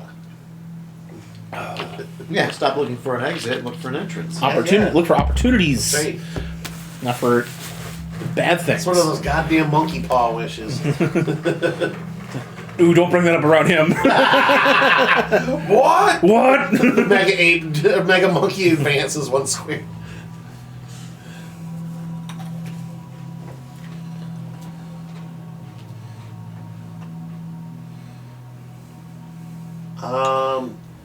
I kind of think Haggis is leaning toward the residential area. It'll be easier to hide amongst many little things than it would be a couple of big things. Yeah. We don't see really what's southwest, do we? No. Jug says it was 77 today where he lives. He's like, yeah, I know I suck. Brock's like, the high here wasn't even 7 today, more No. like 77. I saw 10. This is Michigan's fuck you, it's January. Yeah. What they call it, January frost or something like that. Yeah. Polar vortex. I mean, to be fair, last year my history and my pictures came out and it was -5 right about this time last year too. So Alright, boys. I need a decision. yeah, I vote residential. Is that to the west? Yep, that's Okay. would be the west. Yeah, let's go for it. Alright. Boop. I had a Facebook status from a few years back and the history, and I said something about like, oh, today it's 36 degrees, 58 degrees warmer than it was like 2 days ago. So Yep. remember we had like -20 something and wind chills. Oh, dude. That was rough. Some days the RNG in Michigan is just fucked. Alright. We have greater temperature swings in the winter than we do in the summer. Yeah, isn't it weird? To the south, you see that you're going to approach a hard corner, but you do also see that there are buildings surrounding the other outer ring of the mountain area. The outer ring.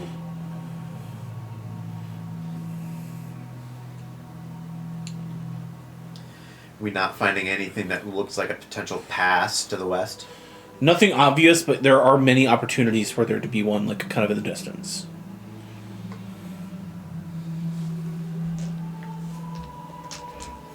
It's promising. Well, is there a way that Haggis could reasonably scout forward a little bit and see if he can't eke something out? Or are we talking like half a day's trip there? Well, they're just 2 miles apiece, Okay. so not too bad.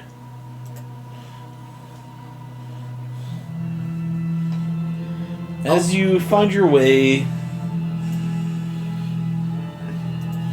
I was gonna say passive perception of 18 too, as well as it looked like we've lost Mega Monkey a little bit. you find yourselves in this sort of pathway that leads south through the residential area.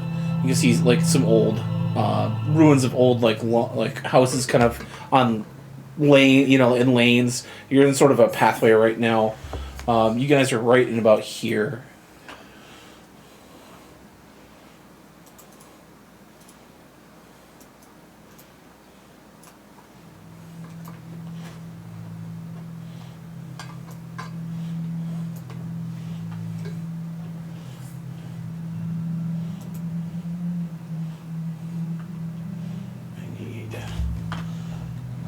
Birds.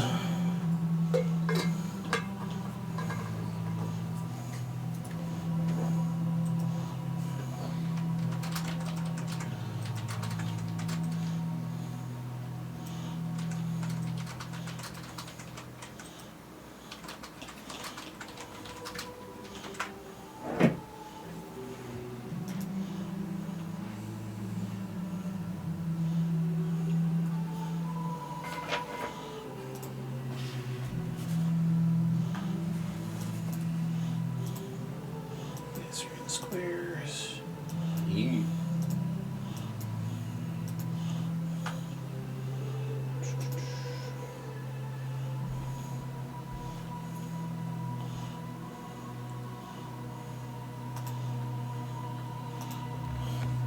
Wait a second, I'm gonna re-upload the Crawdloo from Dark Sun. That'll work. Yeah. This is their distant cousin anyway, right? Yeah.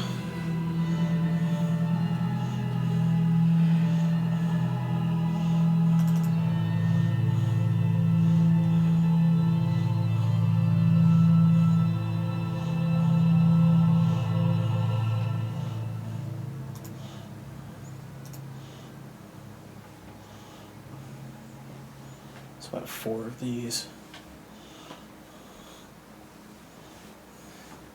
I don't think we have enough chicken wings for the Mega Monkey to distract him properly. I don't know, he was already eating at dinosaurs, but I didn't want to talk to him. So, we kill the Mega Monkey by feeding him the plate. As he's digesting them, he'll just keep filling up with more and more and more wings until he eventually explodes, right? Well, you don't have an infinite amount of wings in there. There's just a bunch that you didn't like. I'm gonna say, you know what? You've been feasting a lot on those things. Let's see how percentage of that you have left. We're gonna have to. We'll say you started with 100 wings. You swept 100 wings in there. Mm-hmm. You've eaten through 79% of them, so you have about 30 wings left. Job split.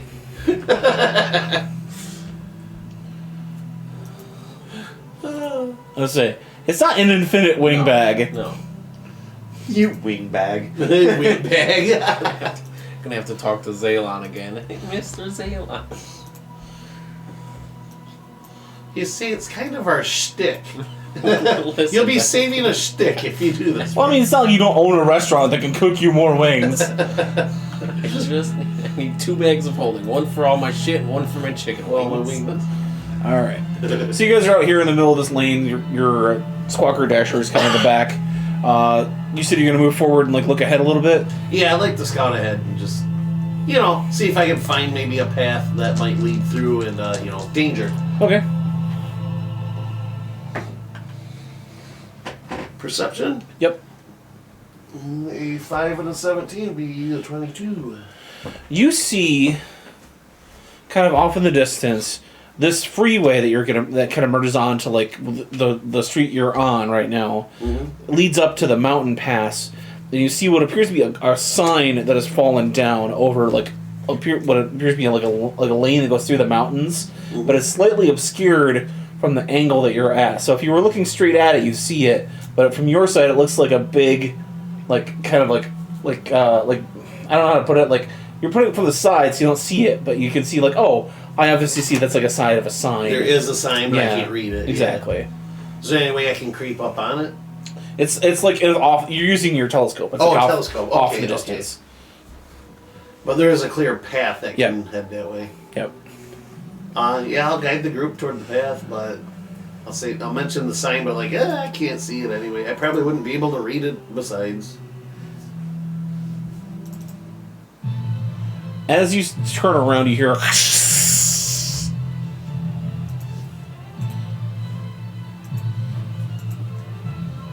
and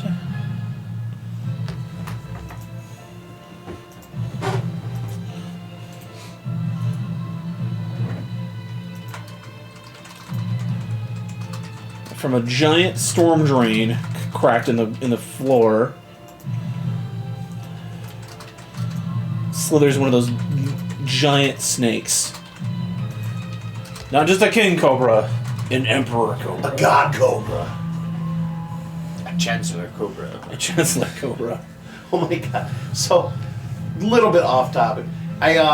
During the tattoo here, one of the movies we watched was the TMNT and Batman crossover movie.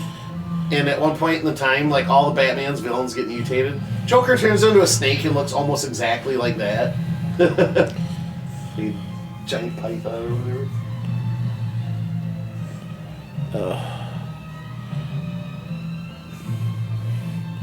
Alright.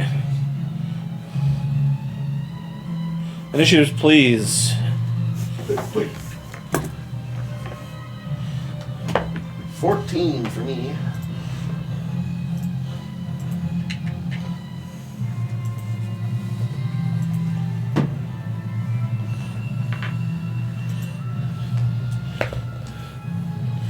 $18 for me. 18 for Jesse. Andy got a 6. Or no. It would be 7. Sorry, not Andy. Oh. Tom. Tom got a 6. What'd you get? 7. 7. Minor? 17. 17. Captain got a 10. The Emperor Cobra at 20.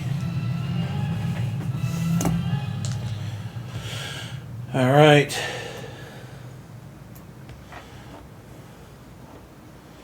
The Emperor Cobra's gonna snake on in.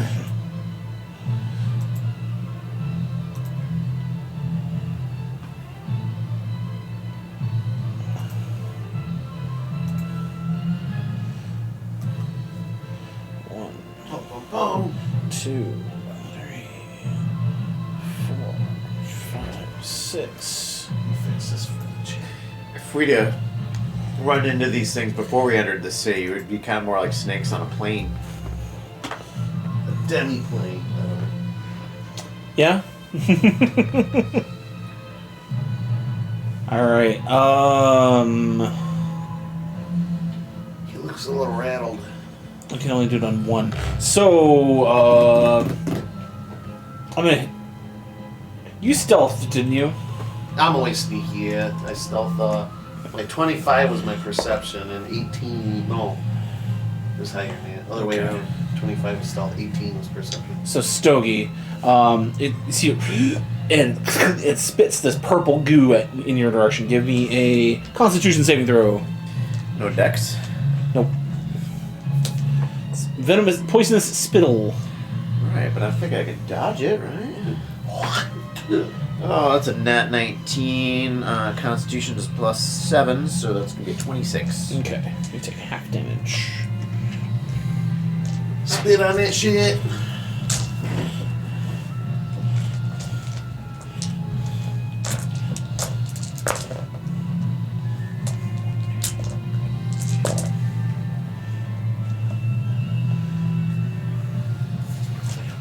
15 points of poison damage as the Is that noxious fumes sort of like get in your eyes. Is that half?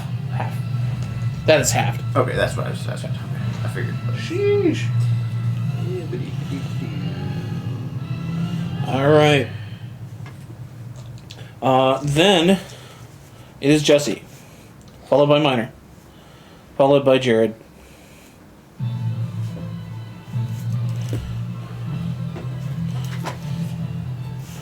I gotta spawn dread.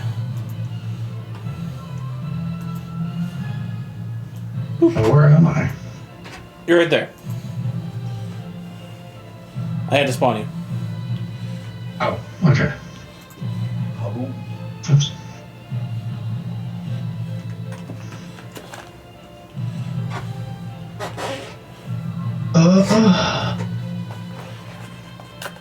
Those are mounts, right? Those are your mounts, yes. Okay. They look snake-like. Yeah. Okay, well this big old snake's spitting at us, right? Yes. They're the Okay, Crodlu I'll from shoot it. Dark Sun. Hmm? So those mounts are the Crodlu from Dark Sun. That's why they look reptilian. Gotcha. I'm gonna shoot Jafar. Okay. You can still understand that one. Crap! That's gonna eat us! I got a 21 and a crit. Okay, both hit. Badger. Oh, snake! I'm thinking at this point I wouldn't need to speak with animals to know that these our mounts are afraid of getting eaten. You're like, I turned it off so I don't have to hear them. God, shut up. Yeah. Okay, the normal hit does. What was that one movie with Eddie Murphy where you speak to the dogs and the one's just like, throw the ball, throw the ball, throw the ball, Dr. Doolittle. throw the ball. The normal hit does 18. Okay. Actually, no. 28. Okay. The crit.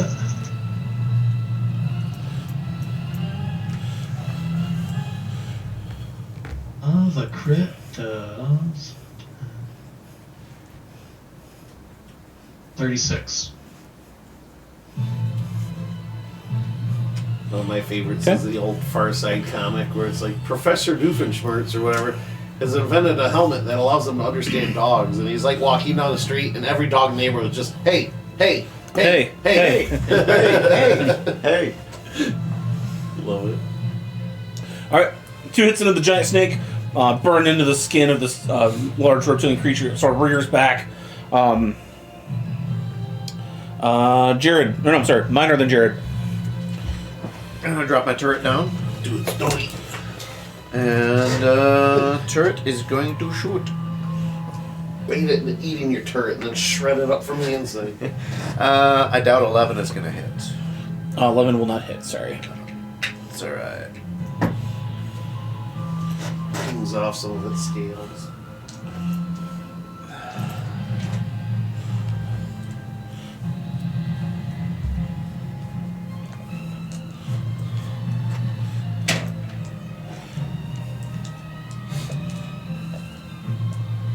Anything else? That's it. It's Alright. an action to spawn and then a bonus action for it to Gotcha. shoot.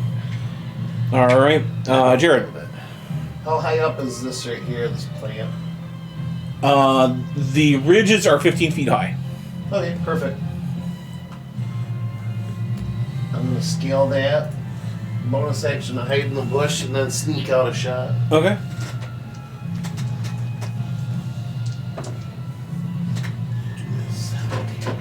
Plus 24 to hit. Mm-hmm. And then it's a snake. It's a snake attack. We're gonna do plus. Okay. Oh, that's not what I want. Mhm. 18 damage, Okay. and that'll be it for me. Alright. Scramble, taking fire at the snake. Shooting at his large hood. Captain. Andy, then Tom. Captain's gonna get back by you. He's gonna toll the dead. Snake. Snake misses. And hits for 8 for. Should be 2d12 by now. 2d12. Plus an additional 7, so 15.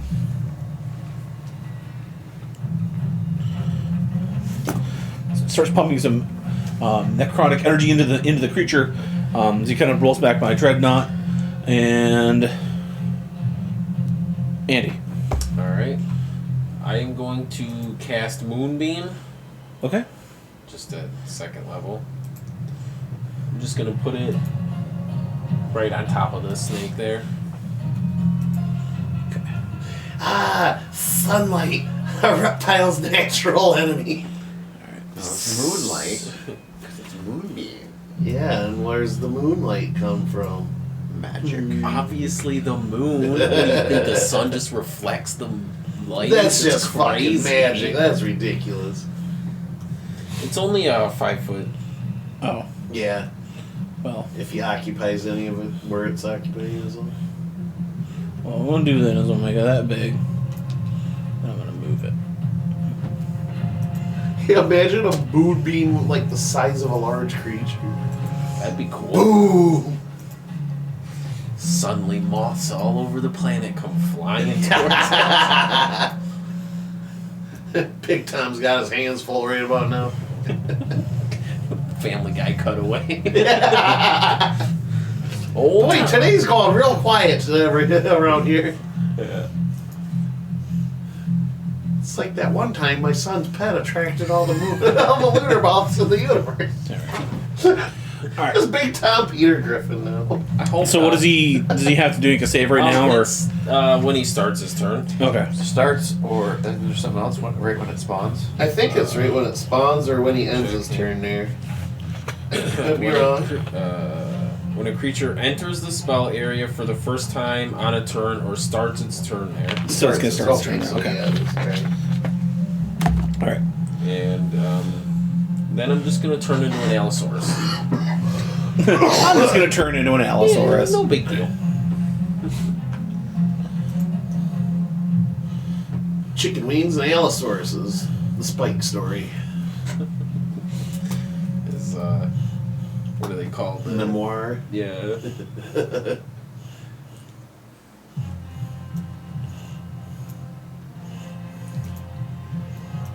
Spike writes a book with Zaylon. It's all in Draconian. Put you off the side. Would not sell well. No. Tries to sell it at the Morphosaur village. The Morphosaur's like, No we can't pictures. read. We speak the language, we don't read though. Yeah, no pictures. Tom runs up and he goes to pull his longsword, and then he puts his hand down. And what did he get from the dinosaur village? He got something different. Trying to remember what it was now too. I don't think I wrote that particular part down. I think it was a spear. I want to say he got something like longer range. It is now. Sure. He pulls this instead. Yeah, he pulls the spear, the bone spear, off his back, and almost crits this damn thing. Damn, chosen one.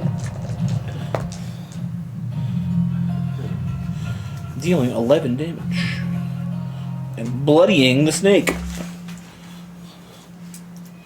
Get him, Snake Slayer. As the giant spear sticks out of the side of the snake. All right, top of the order. Snake starts in the damaging zone. Not on my spells anymore. Moonbeam. From the south, you hear another. Tss, and a second one slows out from a storm drain to the south. Alright. It's got to make a Constitution saving throw. It'll take 2d10 damage. He rolled 13. It's my spell attack, right? It's just Spell save DC. Yep. Spell save that he's going to be. Spell save is 15. So 2d10. 2d10. Which one is the 10? So, question, John.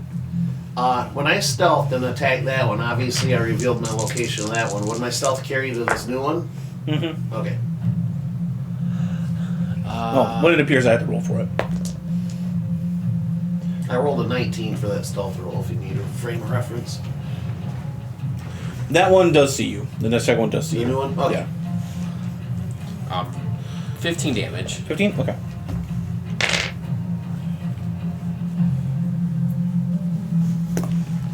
Alright. You see this one recoil back from that. That one. The moonbeam. And...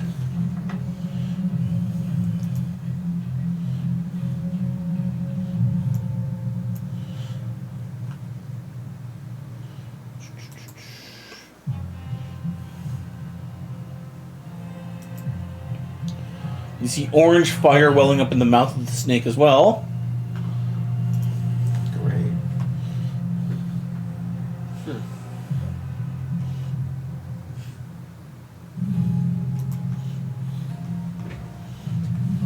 So does that make it kind of like a fire hose? In a way. Giant danger noodle.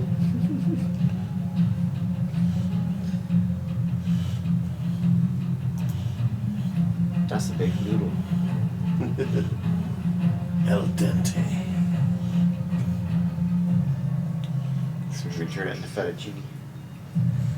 On your square spike, you see this snake slither around, and it almost vomits up a flaming bit of spittle. You see the fire leaves a trail and it falls like a mortar down on your square. Give me a dexterity saving throw, please. Magma loogie. Hugh, don't spit at me. Dex, 14. Oh yeah.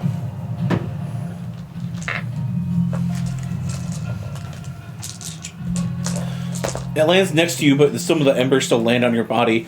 You're gonna take 7 points of fire damage and 6 points of radiant damage. Okay. Oh, so that's what radiant damage feels like. Burns us. You see the second snake. 1, 2, 3, 4, 5, 6.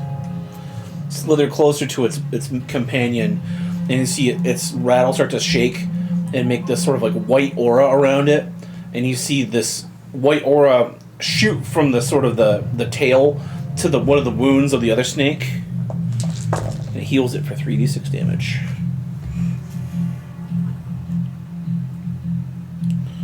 Still bloodied, but heals some of the damage. Alright, that's the snake's turn. Jesse.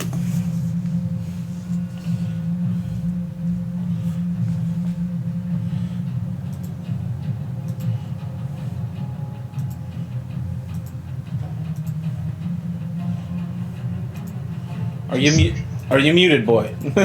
He's calculating. No, I'm looking up a spell. Okay. Processing. Okay. Making sure it was a bonus action. I'm gonna use my bonus action, cast Divine Favor on myself. Okay. So I do an extra 1d4 radiant on each hit. Okay. And the first snake, the hurt one, I'm going to shoot twice at it. Alright. You see the red light sort of that usually spools up in his gun, turns a sort of a brighter, whitish orange, as the sort of weird, hazy, smoky aura starts to fall over Dreadnought as he fires his blasts. something otherworldly starts to power, other than science. Other than science. Powers his blast this time. I got 17 and another crit. Hit and hit. Okay. Same dice crit. I'm promoting that one. Put an extra word. Okay. Rolling the normal attack first. Okay.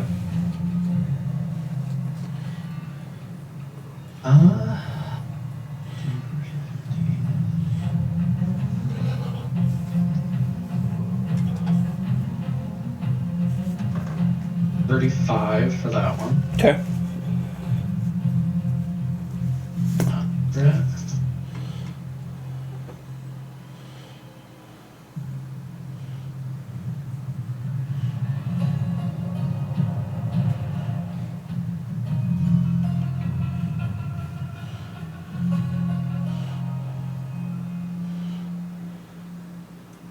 $46 for that one. Nice. I'll see you blow a chunk of the end of the tail off on the original wounded snake. It's still alive, but it is covered in wounds and the tail has been blown off. So this rattler just explodes.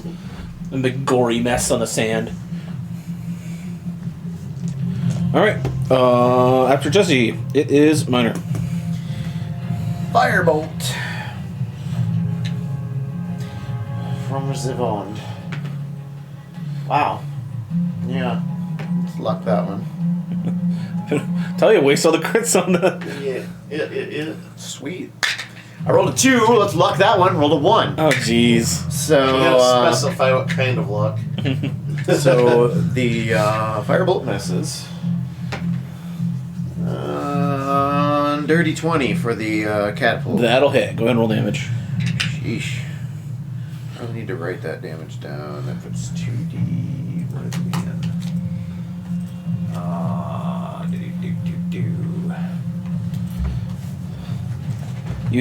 You hit so rarely with it, you don't write the damage down.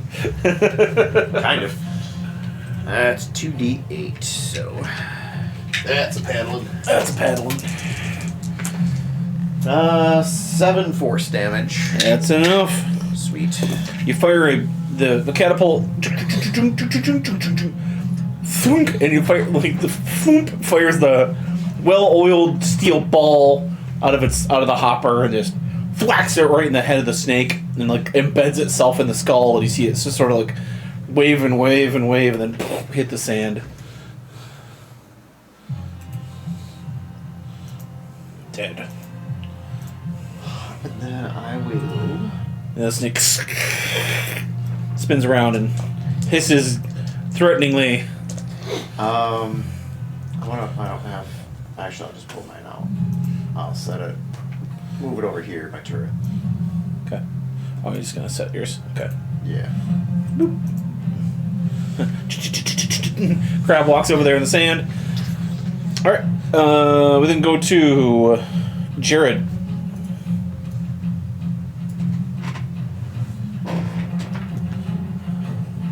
I'm going to...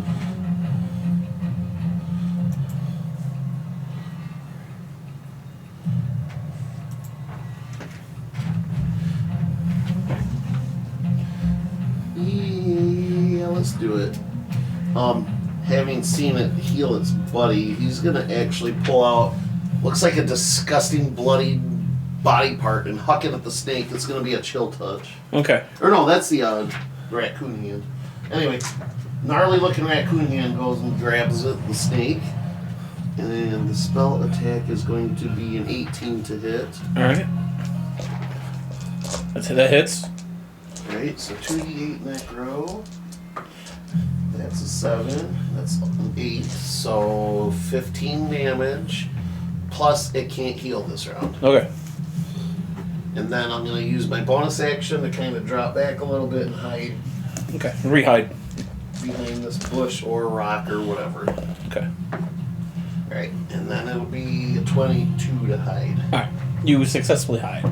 As you see the weird, like, Disembodied hand, raccoon hand. like fly and grasp onto the creature, it's sort of this green miasma starts to pour off of it, and you know, embodies the body. So it's magically cursed with this anti-healing aura.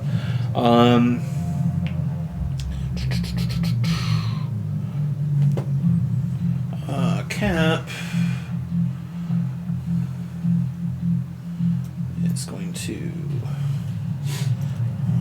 2, 3, 4, 5, 6. One down, and he'll also hit it with a Toll the Dead. Does not heal. Does not pass, I should say.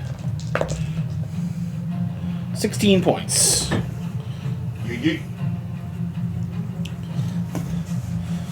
Channels more undead energy into it. I think he's okay for now. Andy. Alright. I'm going to charge the snake. Alright. I'm going to try hitting it with, whoops. With my claw attack.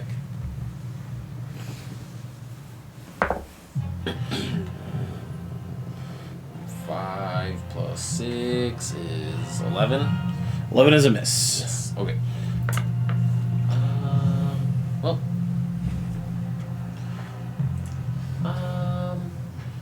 Can you move the movie? No, that's as an action.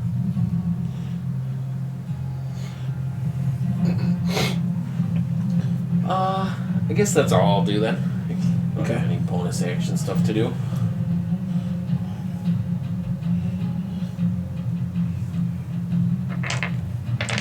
Insult its mother.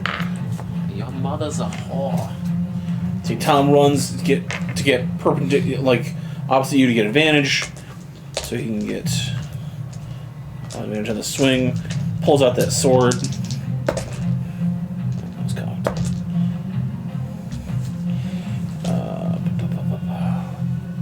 Swings low, swings high, but it just sort of glances off the snake's underbelly. Snake's turn. Sees you in front of it. It's going to give you that same acid spit, just on the face. Give me a Constitution saving throw, please. Constitution? Yes. 15. That is a fail. Damn. Any way to reroll? Any reactions you want to do? No. Okay. Alright. 16.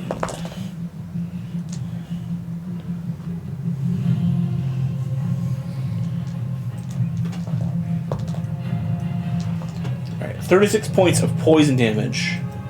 You are blinded until the start of your next turn. Until the start of the Naga's next turn, excuse me. Or the Emperor Cobra, excuse me. Ouch. So Dilophosaur like spits you in the face, and this burning sort of sensation goes in your eyes. Your tongue goes Spike. Jesse.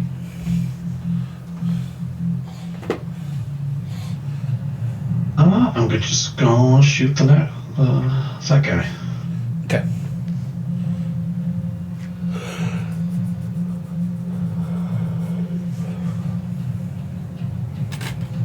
Can't make this up. The same die has got a third crit. Jesus Christ. My like green and black one. God damn. And then I got a 21 with the other one. That's a hit.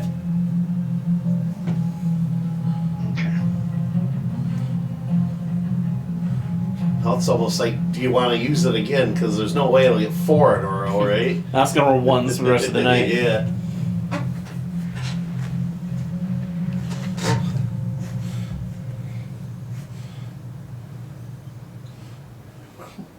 $30 for the normal hit. Okay.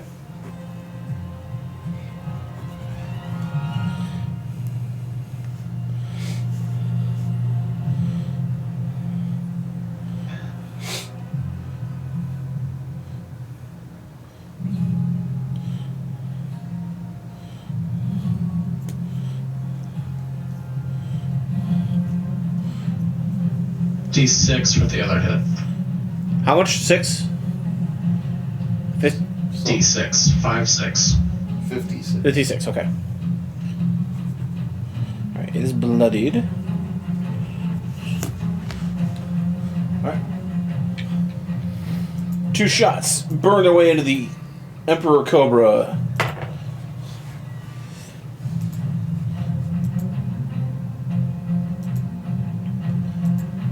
Alright.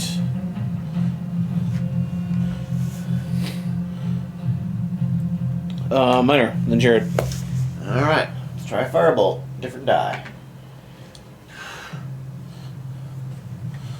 Yeah, how about a 15?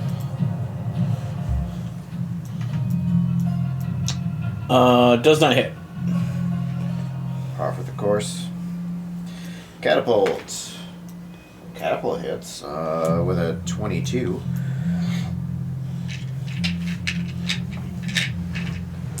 Maybe roll a catapult first. And then yours. I thought about it.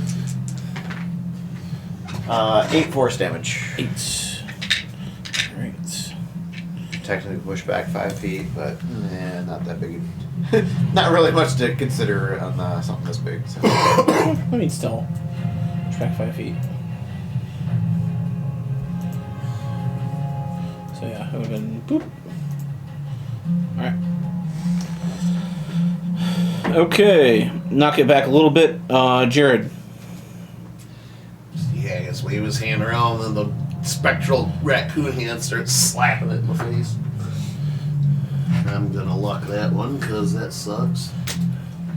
I don't want a nat 1. Yeah, we'll take the nat 18 though. Okay, that's a hit. 5 kicker, alright. It's gonna be for 4 and another 6. So 10 necrotic damage, and it may not heal. And bonus action to hide if and when it's applicable. Okay. Alright.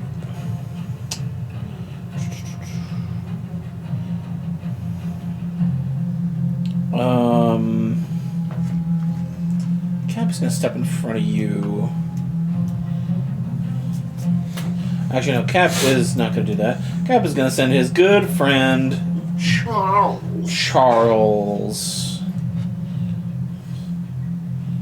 Charles, no!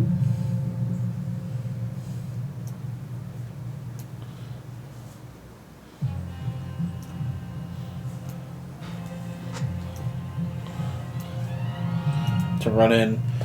Charles just starts running and punching. Like Luigi in Smash Bros. Yes. Does not hit, but you see him start to pummel the side of the snake, and the snake kind of like looks at you, looks at Charles, looks at you, looks at Charles. like really? Huh. Huh, okay. And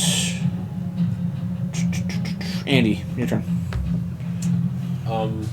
You're blinded. Yeah. Is the moonbeam within 60 feet of this thing? I've been trying to Yeah, I think see, so. but I can't tell. Oh yeah. Okay. I just want to move the moonbeam so it's on top of the... Sure. Instinctually moving the beam on top of your enemy. Boop. It's underneath him, but it's fine. Alright. So, then scooting it back. You are separated, so you will not get an attack opportunity if you want to pull back a little. I was actually going to try moving closer. I want to get it in its business still. Okay. You're able to hear the fight, so yeah, you can move right in there. Just want to... Okay. That's it. Alright. Tom's gonna still circle around this thing. Try to stay behind it. Smart. It's cocked. Multi-attack. Figure his Hit.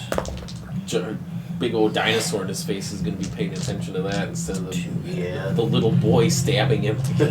Although I haven't really done much to him, so I don't know why he's worried Okay, about neither it. is Tom. Yeah. 7 points of damage altogether.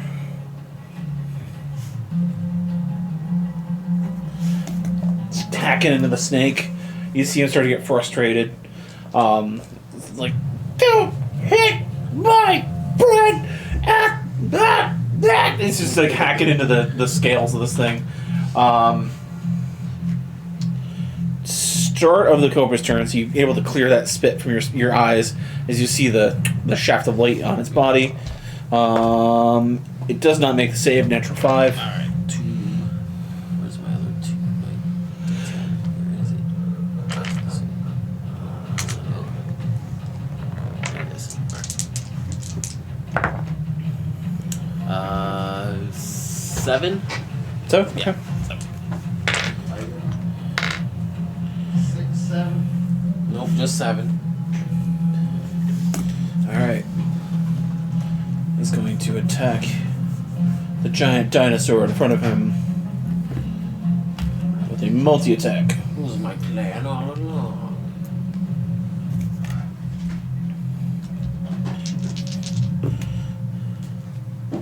One miss, one hit. Alright. It's going to be...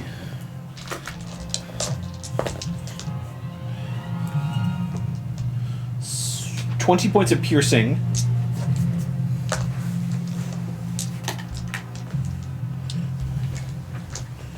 And 15 points of poison. Okay.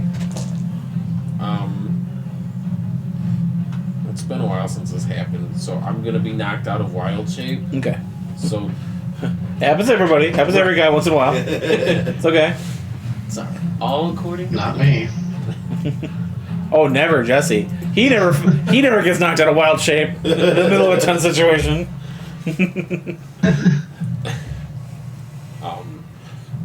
So what happens? Do I take? Any damage that if This- you, I if you only I have don't 5 admit left, this the damage carries usually, over. but 2 I'm a health wild left. shape virgin. Gotcha. Yeah, it spills over. So It anything. does spill over. Okay, Yeah. so it was 20 and 15. Yeah. All right, so 35. How much health did you have left? 2. You only had 2 health left. So 33 points of damage. Yeah.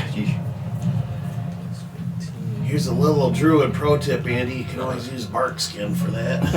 Well, that's I can't concentrate on more than one thing. I got the moonbeam going. All right.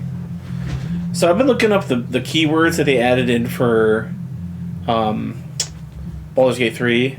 I never read them. I never read like momentum and arcane, whatever. There are some cool keywords. Like momentum, you get 1.5 feet of movement speed per point of momentum added onto your movement speed. Yeah. It's just pretty cool. Okay. And then I think arcane something or other was like you add another +1 to your damage and attack per stack of like arcane focus or something. Alright. But it ticks down every turn. Yeah. It's like a that's- rogue combo point or That's something. cool. Nice. So yeah. I might start throwing those keywords into this game too. Just working in. Yeah, working in a little. Hell yeah. Variety's good. If it's good enough for BG3, it's good enough for our table, right? Yeah. Right. Okay.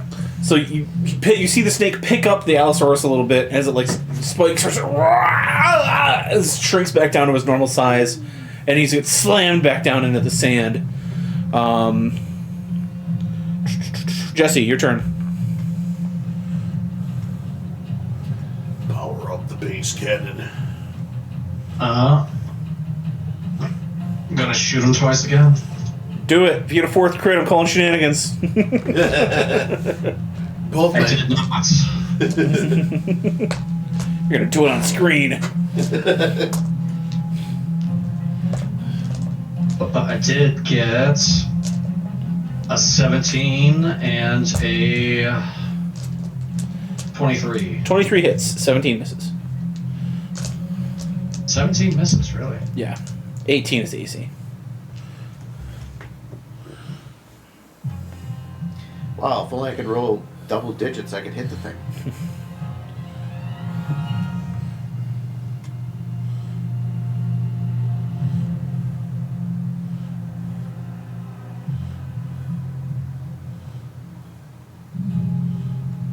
$31 damage. 31? Okay. 31. Alright. A couple more shots ring out into the beast. It is still up.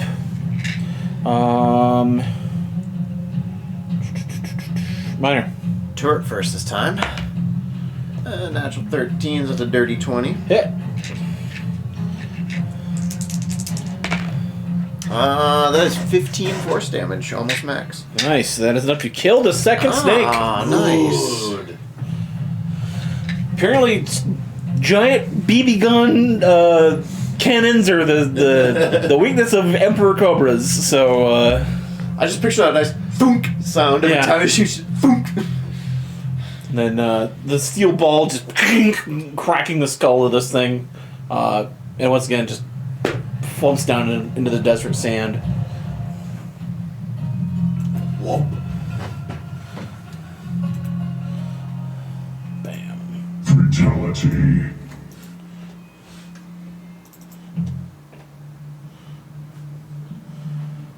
You see Tom run over as you're kind of like picking up yourself. He says, "Are you all right? Are you okay?" I'm okay. All according to plan. I noticed you didn't run over to check up on me. I was. Shut up, Tom. Shut up, Dark Tom. Shut up, Dark Tom. Dark Tom is a completely hallucination of Spike. Yeah. Spike's creation. He's like behind Tom. Tom's just a little upset like any normal person. Yeah, Tom's just a little- And yeah. Spike Smitey's blowing it up like, oh my god, no! Oh my. Fuck you, Dark Tom. I am going to use Healing Word on myself real quick, though. Okay. Got plenty of level 2 health pots too. Yeah, we'll save them if we need them. I got plenty of spell slots. I'm gonna glance back in this little alcove. Does this appear to be like a nest or anything that it was in, or it was just? Oh kind of- yeah, appears to be like a little nest. Let me see a few eggs. Can I rummage through and see if there's anything Sure. of interest? Yeah. I mean, I'm sure Spike's interested in those eggs, but Eggs? um, Eggs, you say? investigation lands me a 15. Put them in with my moth 15. eggs. Aren't snake eggs a bit more leathery? I have no clue. I think so. That I don't know. All I have experience with are goose eggs. Goose eggs. Let's hope we don't fight When you them. stop running into posts in a park, you won't get a goose egg. Oh. The Giga Goose. The Giga. Oh no! We gotta kill it with fire. We'll need to get Mega Hell's Monkey's help. honker. Go back and find Mega Monkey, make him fight Yes. What's there's that one comic where like there's a couple squirrels up on this tree, like, oh, I love spring. I just love hearing the songs of the birds. And all of a sudden a goose pops up. It's like, I'm a bird. I like this saying. And they're like, no. Oh no!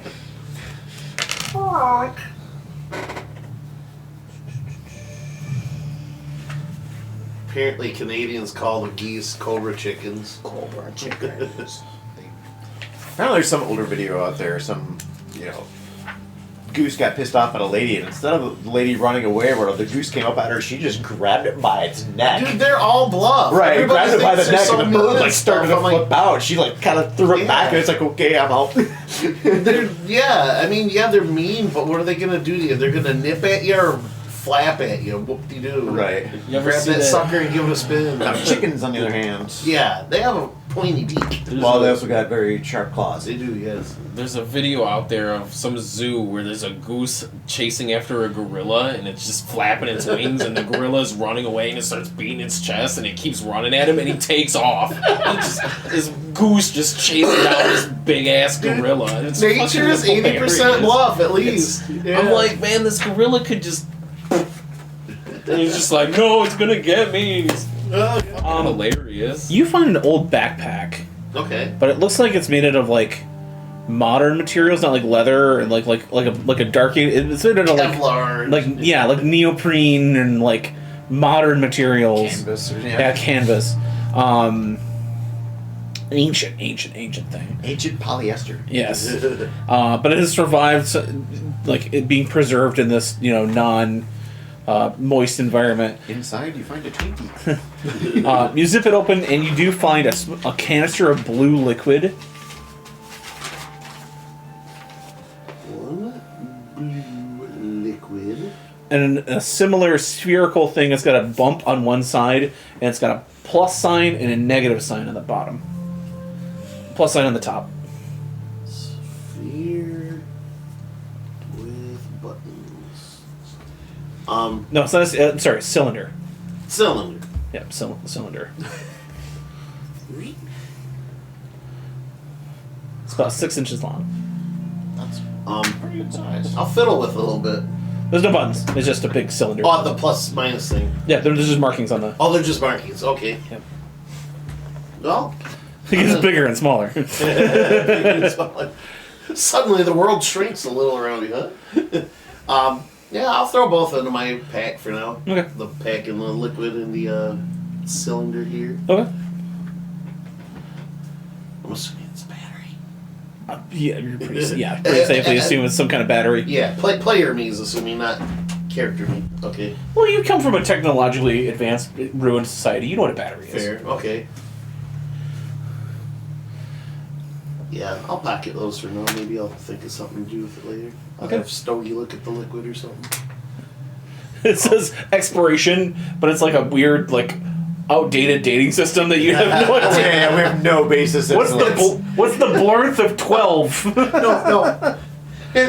It's only indecipherable because they list the day before the month. Oh, yeah. And then I'm like, the 24th of what the hell? We don't have 24 months in the year. Who the hell puts the year first? Yeah. For all we know, it could be 2 years ago or 6,000. You know. I'm gonna scoop up the eggs in my pack, but I'm gonna immediately just walk over to Spike and roll them back out. Here you go, buddy. 5 eggs. 5 eggs. Hell yeah. How big are they? Size of a softball. Softball. Okay.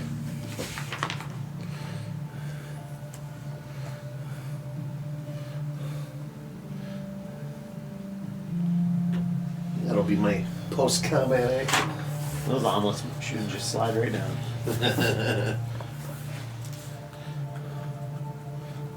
Are these omelets to scale?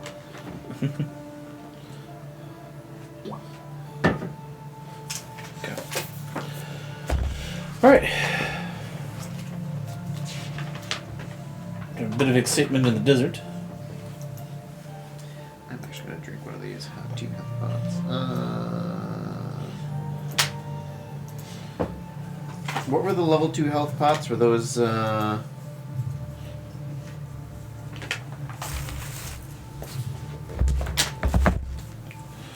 Were those the 4d4 plus 4? Look. I don't know why I didn't write that down.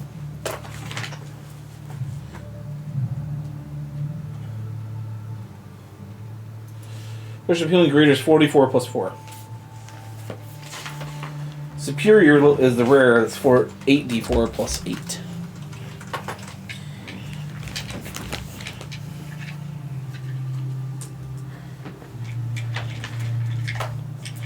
Alright, how often do we roll actual 4d4?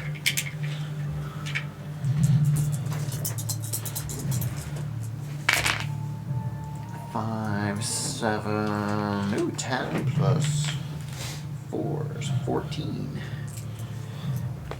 That puts me one shy of what I lost. Nice.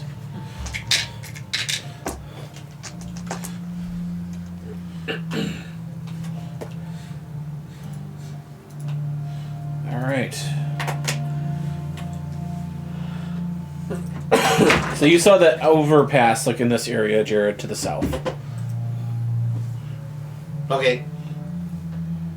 Does it look like there is a that leads through? I mean, it looks like an overpass. You'd have to go up and investigate it, but that's Okay. like the only thing you see so far. I'll point it out to the crew. I think that'd be probably our best bet so far. Yeah, let's do it. Okay. Lead your group.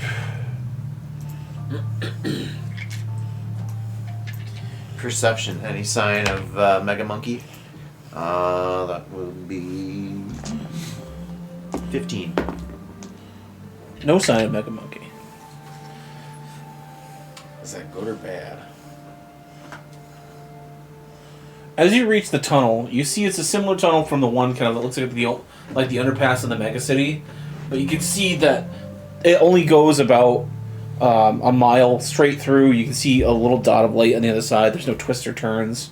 You do see more of those spherical vehicles crammed, like all in conjunction. It looks like there was a massive crash, like of these vehicles at the opening of this entrance. and then like after you pick through maybe about the first 20 or 30 yards of it, it's just a smooth. What chop. did the sign say? Did we find the sign? Yes, it says to Site B. Okay. It says to Site B. Not Saratopia, or I don't know. I'll say you also see it like not leaving Saratopia. Well, we were heading towards the volcano, right? Yeah. Is this heading in that direction? Further west. Yes. Okay. That's where we gotta go.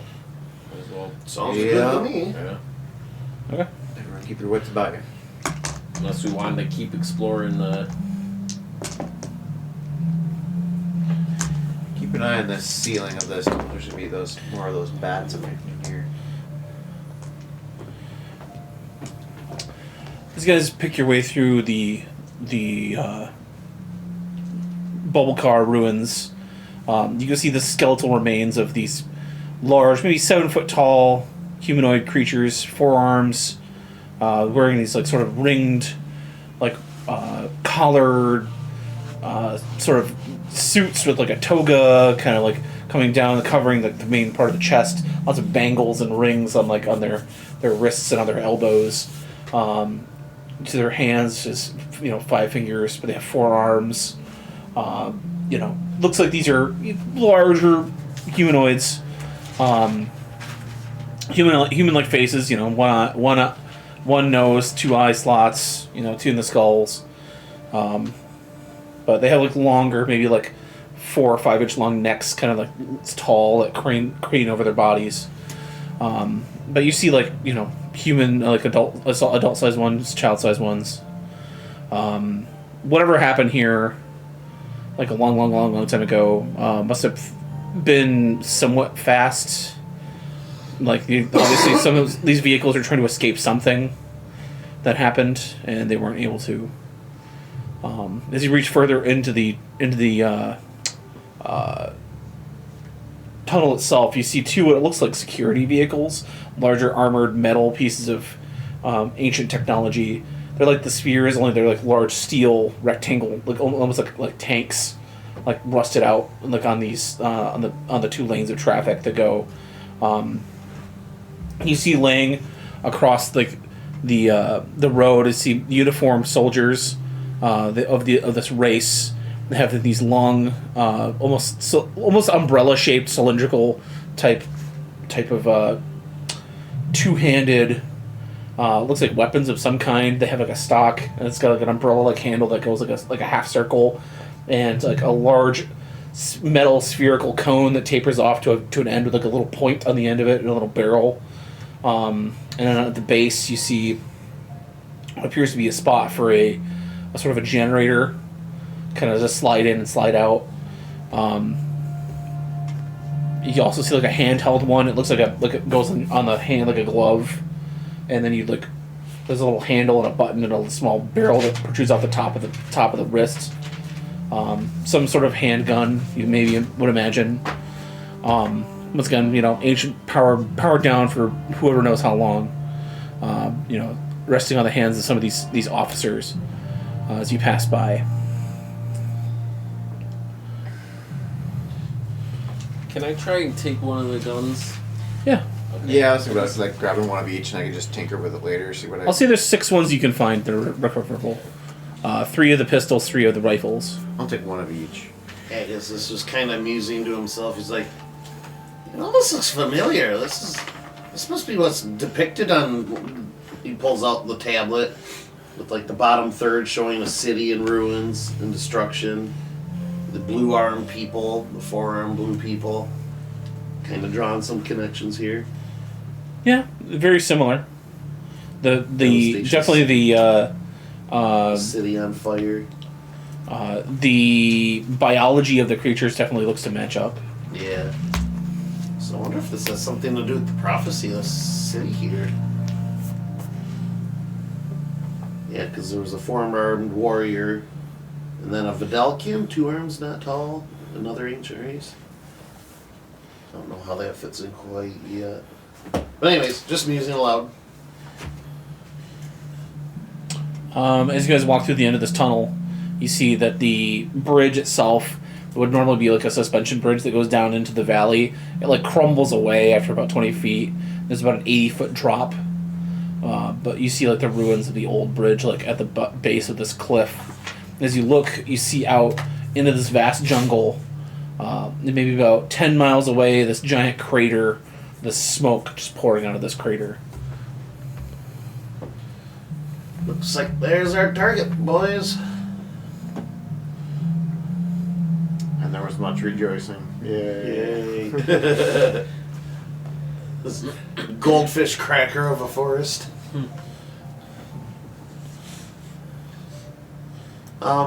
Yeah, Haggis is gonna start rappelling down safely. Yeah, Yes, he can. find a way down. Okay. You take the packs off the birds, and just sort of let them go into the, go back to the tunnels, like find their way home, like build a pony. It's just thinking of build a pony. You guys make your way down the sides of the cliff face there. Everybody give me athletics.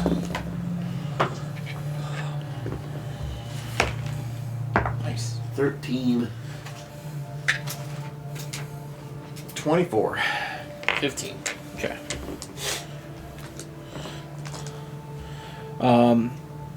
Takes some time. I'll say everybody who rolls underneath a 15 gets like 2 HP. Nothing huge, like maybe a twisted ankle, scuffed up hands. Make your way down the edge of the mountain to the jungle floor, and then you see another path, another street, like paved. This one more overgrown by jungle, but you see it was like a covered dome of like a tunnel that would lead through the jungle, sort of like a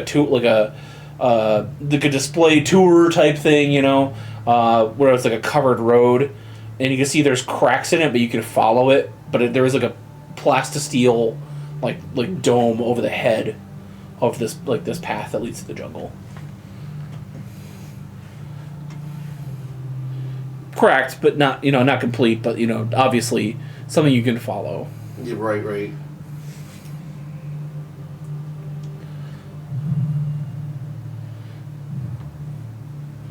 How easy would it be to, if, not saying we will, but if at some point, like say the road turns and heads back, but we want to keep going, how easy would it be to like maybe break through that dome? You could try to see if you could break through a piece of it if you want. All right. Yeah. Alright, give me an attack. Give me an attack. Just damage. Just damage. Just damage? Yeah. You don't have to roll. What are you gonna do, miss? Yeah. What are you gonna do? Miss a ball? Right. I don't know. The way my dice roll with me. Stogie hits us. 19 fire. I'll see you throw a fireball bolt at it, and it pretty much warps the glass out. It looks like a red glowing ring, but yeah, it bows it. It starts to melt it a little. I think with your fire you could melt through it. All right. Well, if we have to, it looks like we can get through this if need.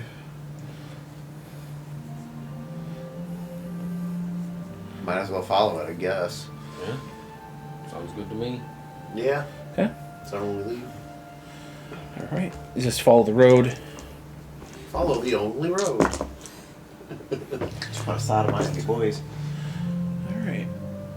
You guys get here after about 2 or 3 hours of walking. You guys follow this path down to this central crater, and you see more ruins of what was a larger dome-like structure, but like cracked, like a giant eco-dome sort of was built over this large central area. And as you get to this area, you hear more of a and you see over here, probably about a mile to the north, Perception check. Is it Polly Shore? another large 60, 70 foot tall reptilian creature that's got those green jewels like embedded in its back as like almost like spikes or spines. And and you see it like crawling like on top of a large structure, and like lightning bursting from its mouth as it roars into the sky. Cool. Sick. Be very, very quiet. Is this that giant thing that was also in the prophecy or whatever too? No, but this is probably the Thundersaurus tyrant that you guys were worried about. Yeah, something like that. Yeah. Giant herpy. Looks like it is hunting this eco preserve is its habitat. It is the apex predator of this valley almost. Cool. All right. So you don't got much further to get to this crater, but you do. You're gonna have to go stealthily, in order, if you don't want to attract its attention. Yeah, it's gonna be fun for me, and probably for Jesse. Yeah.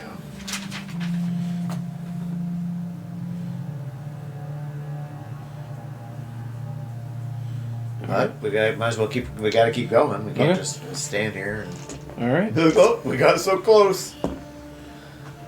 All right. So I'm gonna need 2 stealth checks for these next 2 moves.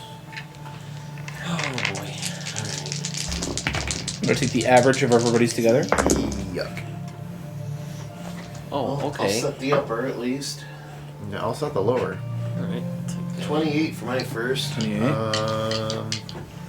know what? I got 1 point of luck for the day. Do I re-roll both, John, or just the one? It would just be 1. I got a bunch of tin cans tied to my feet. Kinda, So yeah. 28. Just picture super sneaky raccoon guy. Like Clank, nothing, clank, and then- clank. Just him cringing with every step he goes. What'd you get, Jesse? For stealth? I got 18. 18, for the first okay. one. Okay, good.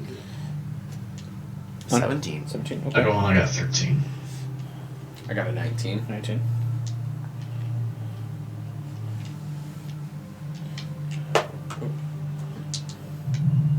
Okay, not bad, not bad. Alright. You can tell that, like, as we're picking way through the jungle, like, this thing is moving kind of, like, in the same direction as you guys. Not like it's gonna cut you off, but, like, you're in the relatively same direction here. Alright, and for the second one, Jesse, you said you got 13? Yes. Okay. Fuck. Burn a point of inspiration. Fuck, not much better. Oh. Sure. 29. 29. Okay. I rolled an 18 and a 19. Let's see. So that's Is okay. it? What? 10. 10? Okay. Better than the kid, he got a 7. What'd you get? I got a 6. 6, okay. Alright. Okay.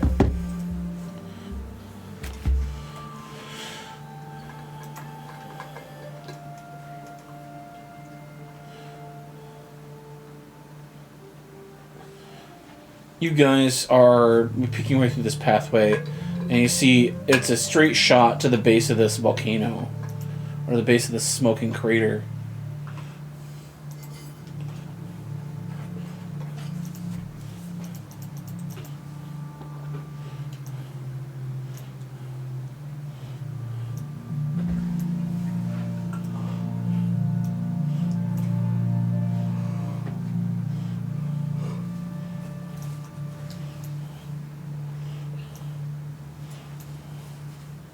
Nope. I got me if you wanna. It's fine. Yeah. Picking your way through, as you're walking through the jungle, it's kind of tiring and tense, and you guys are just trying to get to this, and you just sort of jog the last few feet to this, and then just as soon as you break out from the tree line into this clearing, you see this gigantic shadow kind of fall over the inner part of the cord, like the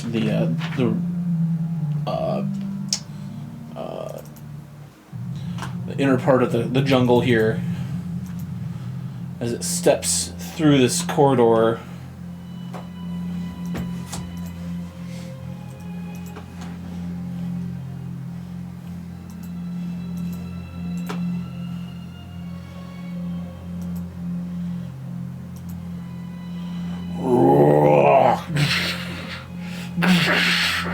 The giant Thundersaurus trons its way through the tree line, stares you down, and it's a tense showdown here as a moment of terror.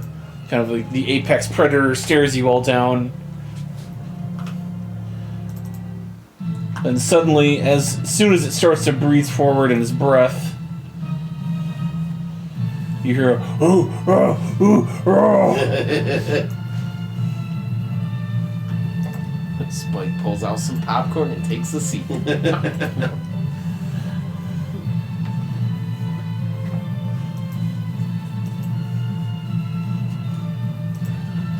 That's a big lizard if that mega monkey's that big compared to him.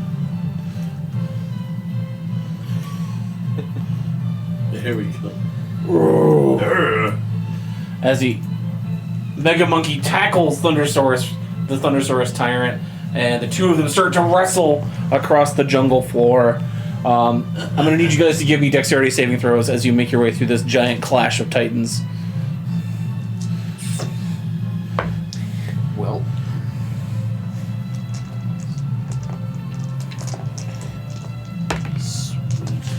Nice.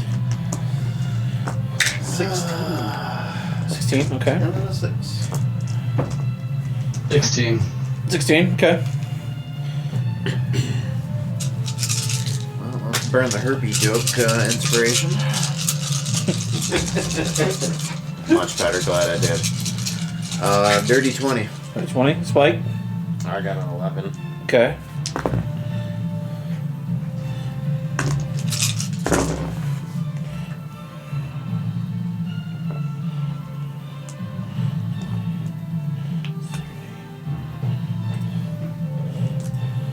Either rolling high double digits or low single digits.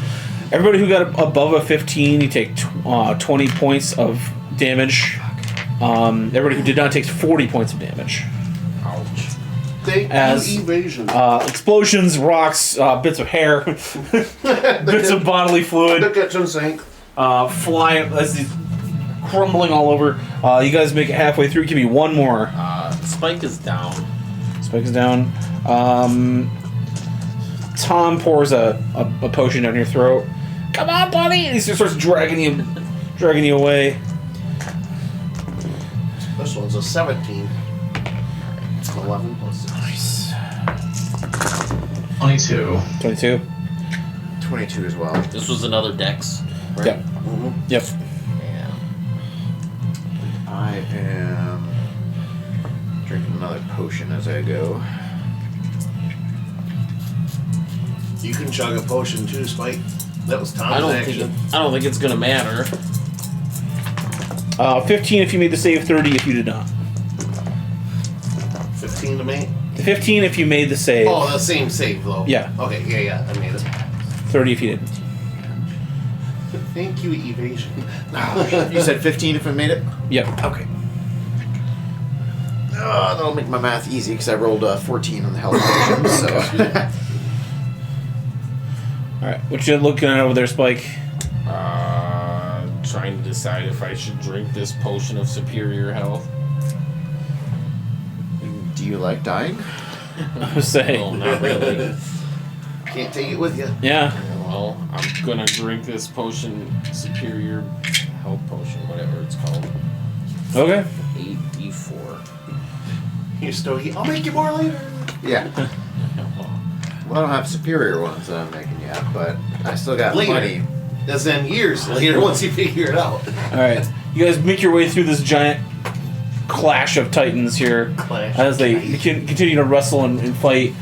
You see a smoking sort of like entrance at the base of this giant mountain. Do any of us take pot shots? There was something I kind of wanted to do for the lulls, but I'm probably not going to actually do it. Yeah, it sounds like we're struggling too much just to get past it all. Yeah. All right. No, it wouldn't have, like, won the fight or anything, but...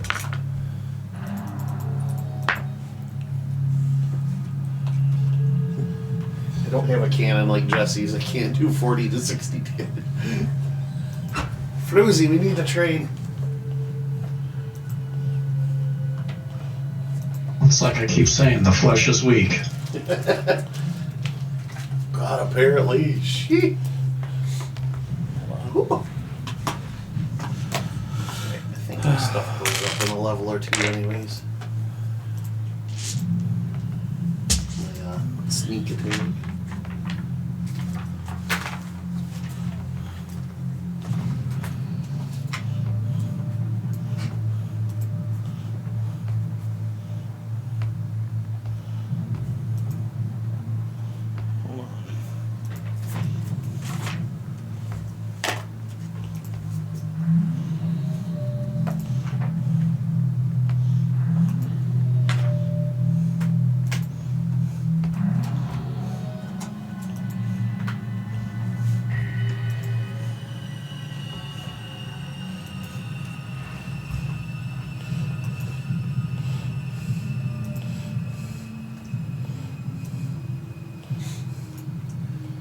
Hey Tom, use a battle rhombus on that. I don't think he's got enough trophies to train I that. got a mega monkey. Yeah, but I can't control it. Just Welcome to my world. go back to the Rock of Brawl. He just summons the giant dinosaur in the middle of town. That's why I say, that's what I should do. I should just blow the conch now, bring in the big whale, and then they got the space whale and a giant lizard and a mega monkey. That sounds like a We got our own. 80s B movie monster flick. Let's say we got our own kaiju battle. Thundersaurus versus the Mega Monkey versus the Space Whale. That's not working. Sunday. In reality, those are all luchadors. Yeah. Here comes Space Whale! Yeah.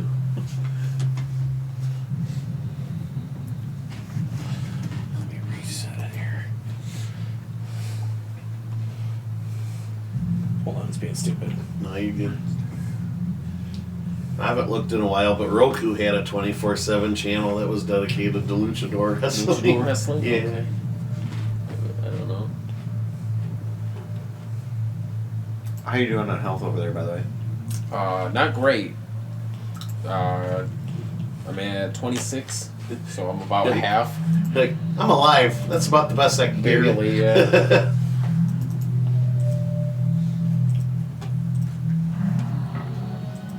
I assume once we get to like some relative safety, Yeah. I'll do a level 2 cure wounds for you. Add another 14. Okay, that's good enough. Yeah. That's What's up, Oracle? Can I be a space dolphin? I mean, anything's possible in Spelljammer. why dolphin and not some cool like a shark? Well, those are street sharks, not space sharks. Oh, right. We would have encountered those like 15 minutes ago. Then there's land sharks. Street sharks. Jawsome. Awesome. You can't handle There we it, go. I too. just hit save. I wonder if we'll ever go to some kind of... Ooh. We got a little 3D action going on here. You get to the base of this volcano, and you see an underground ocean underneath this Site B. It appears to be a dome. Lots of the power crystals growing from various outcroppings across this underground area, and at the edge of the water, you can see far, maybe like 200, 300 yards away off in the distance, is this large glowing circular portal. metal set into the stone.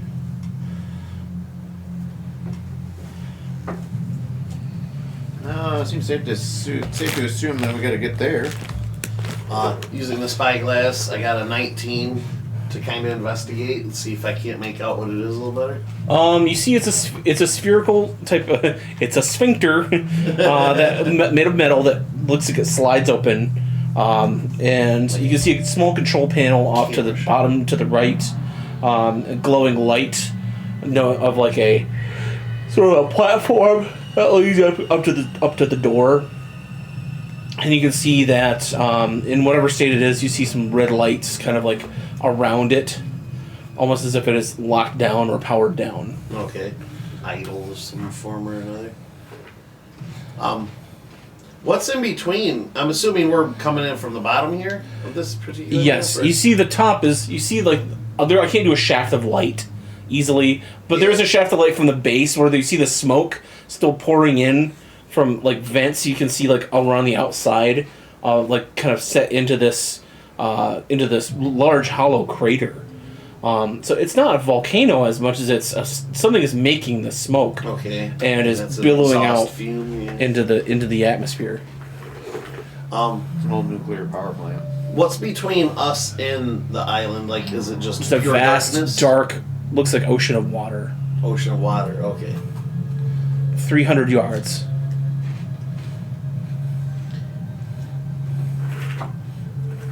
That's not cool. 14. Do I hear anything? Other than the giant fight happening maybe 300 feet away from you Okay, outside. that's fair. Just the lapping of waves. Maybe occasional dripping and stuff. Yeah. Okay. I'll describe the portal thing to them, but I really got nothing useful at the moment to pass along. Anybody got an inflatable raft? Not exactly. Mm-hmm. Yeah, my dick. Look like you're scratching your head over there, Spike. You got any ideas? No. I just got my jimmies rustled, Tom. Let me get back in the seat.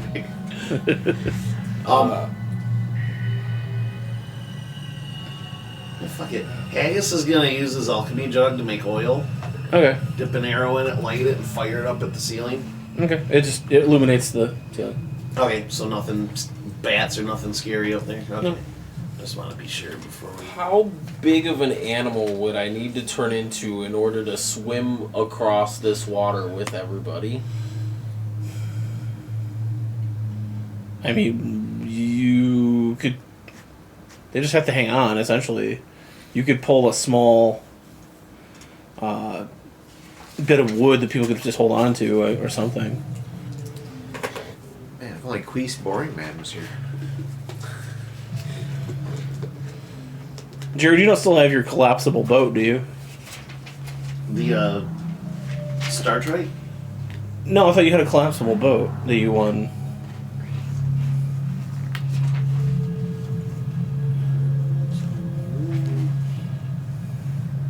The copper boat. If I did, I may not have written it down. One sec. I did not write it. No, that's the Star Trek. What's the Star Trek written down as? I wrote down dinghy portable. That's it. Portable That's dinghy. it? Oh, okay. Yep, that's it then. I thought that was what it was before we decided. Put not the Star Trek on there. Not That's Star exactly Trek. what I'm doing right now. Yeah. Okay. Yes, I do have a dinghy portable. You rustle in your bag and you find this small, like copper statuette of a winged boat, and you're able to push a button kind of at the base, and it sort of grows and grows and grows into a full-sized, like not copper, but more of like a steel, sort of like floatable dinghy. It's got a small spelljamming helm. Okay. It's not like a full-on spelljammer, but it's something you could fly in atmosphere with it. It's like a little rowboat equivalent. Yeah. All right. I deploy that. You're able to set it on the water, kind of just sits nice and it sits on the water because it's a float. Yeah. It floats. Hang a little lantern somewhere nearby or hold one up or whatever just so we can have some sort of visibility through Okay. it.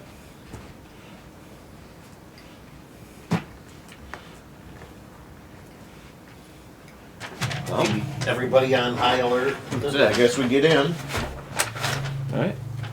and be ready. Spike.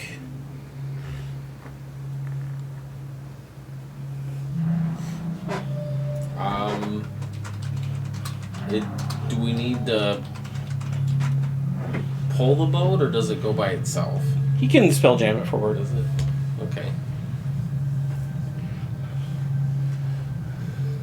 Do I need to be in the water, or should I get on the boat with you guys? That's your decision, bro. Well, I didn't know we had a boat, so I was looking to see what animals I could turn into to feasibly get us across the water. I But mean, if if we have there's a room boat, for Spike, yeah. yeah. Yeah.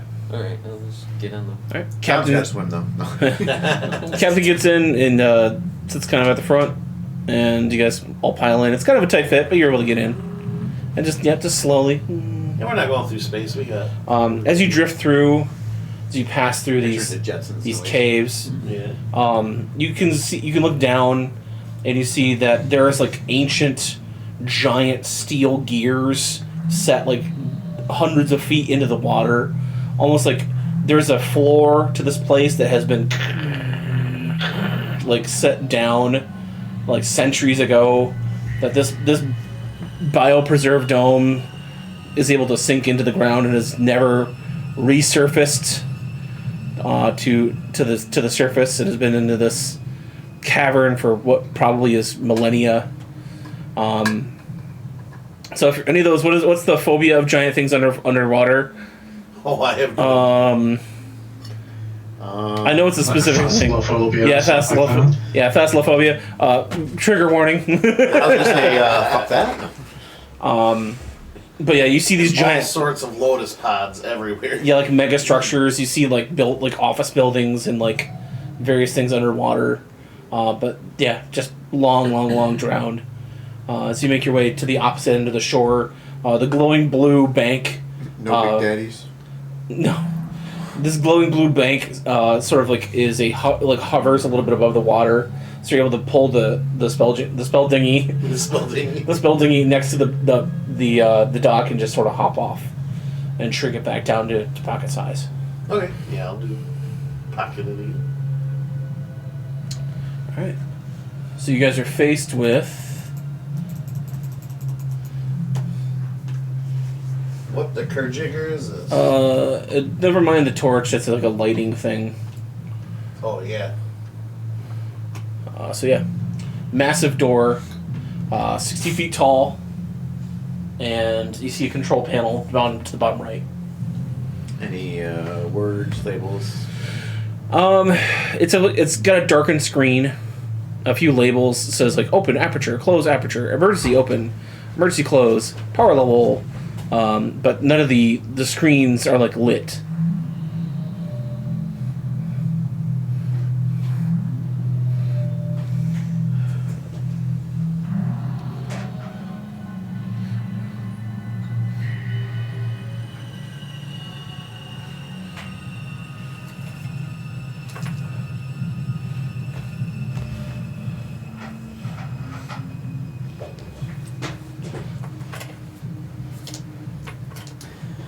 Tinker's tools. Let me see if there's a spot where I could, or like some sort of power source. Sure.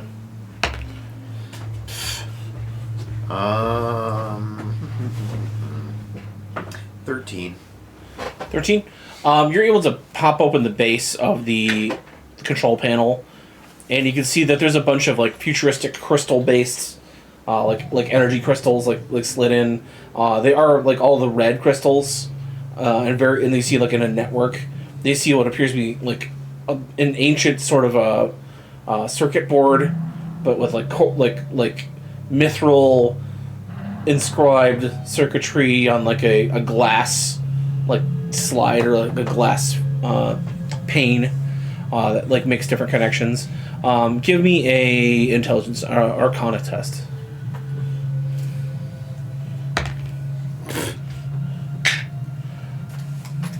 7.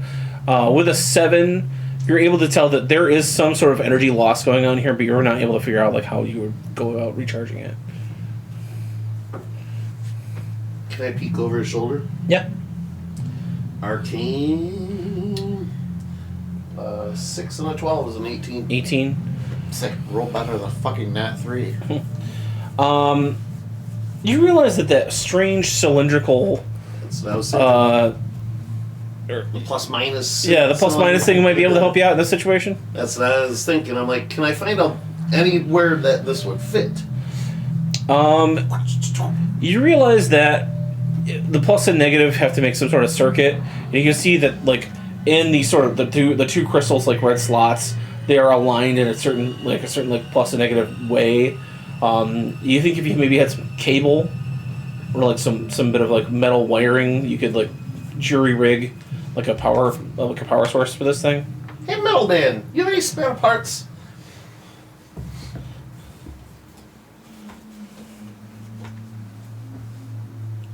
Bear what?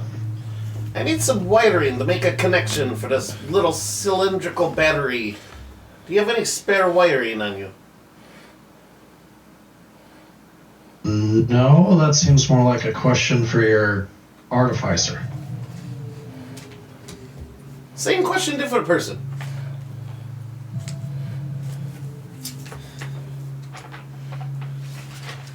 I don't tend to use it much. Can I pull some little wires out of my my flame turret? Yeah, you could deconstruct the flame turret. Yeah. Right. You're able to pull that apart, and some of the wiring is they use is copper, but it'll work with mithril. You know, it's just maybe a little less pure, but I mean, hey, it's fine. Carries a charge. Yep. All right, I'll get my grubby little hands in there. All right. This is going to be a skill test. If either of you want to help each other, Can I cast guidance on him? yeah, you could absolutely cast guidance on him. I'm going to need 3 successes before 2 failures. Okay. What am I testing here? It's going to be probably you want minor to do it because he's got the tinker tools, but it's going to be if you have a proficiency in that or in So say if it's sleight of hand, I'm very good at that. nah, it's not going to be sleight of hand. It's gonna be the tinker tools. I'm gonna say it's going to be the tinker tools. Okay. God, motherfucker. Well, he's giving you advantage with that help, Nice. and then he's giving you a bonus D4.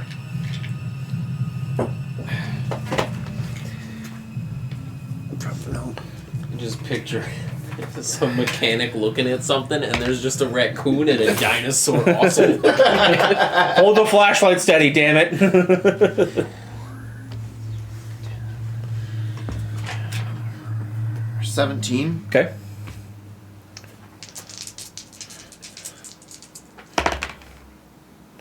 Ooh, there's a nat 19 Okay. plus another 10 would be 29. Okay. It's 2 pass.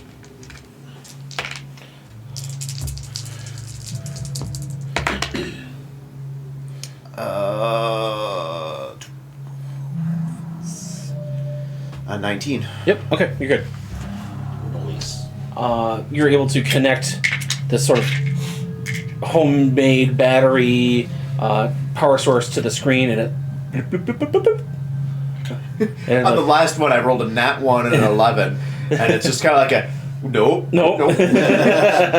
Wait. Flips the battery. Yeah, it's like, oh, wait, no, there we no. go. I'm trying to think of like the Windows logon sound.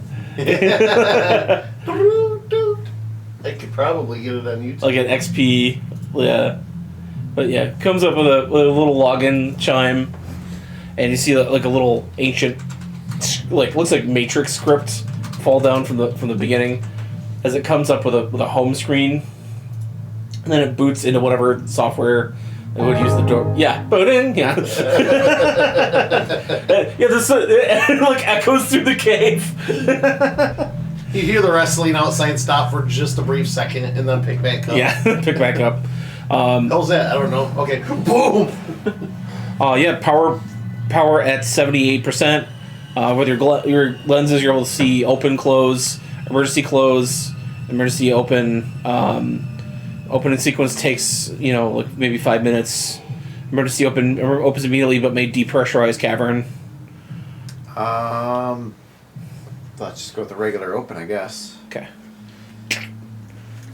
Opening sequence. And it's like a little bar, and you see like the little lights turning on and off and on and off, and like little spurts of like pressure like being released as like the aperture is starting to like slowly rotate.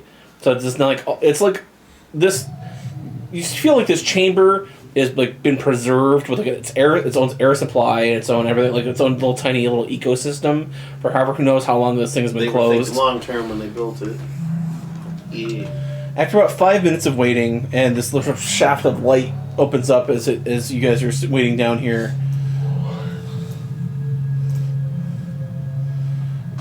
What sort of hits you first is this large pathway.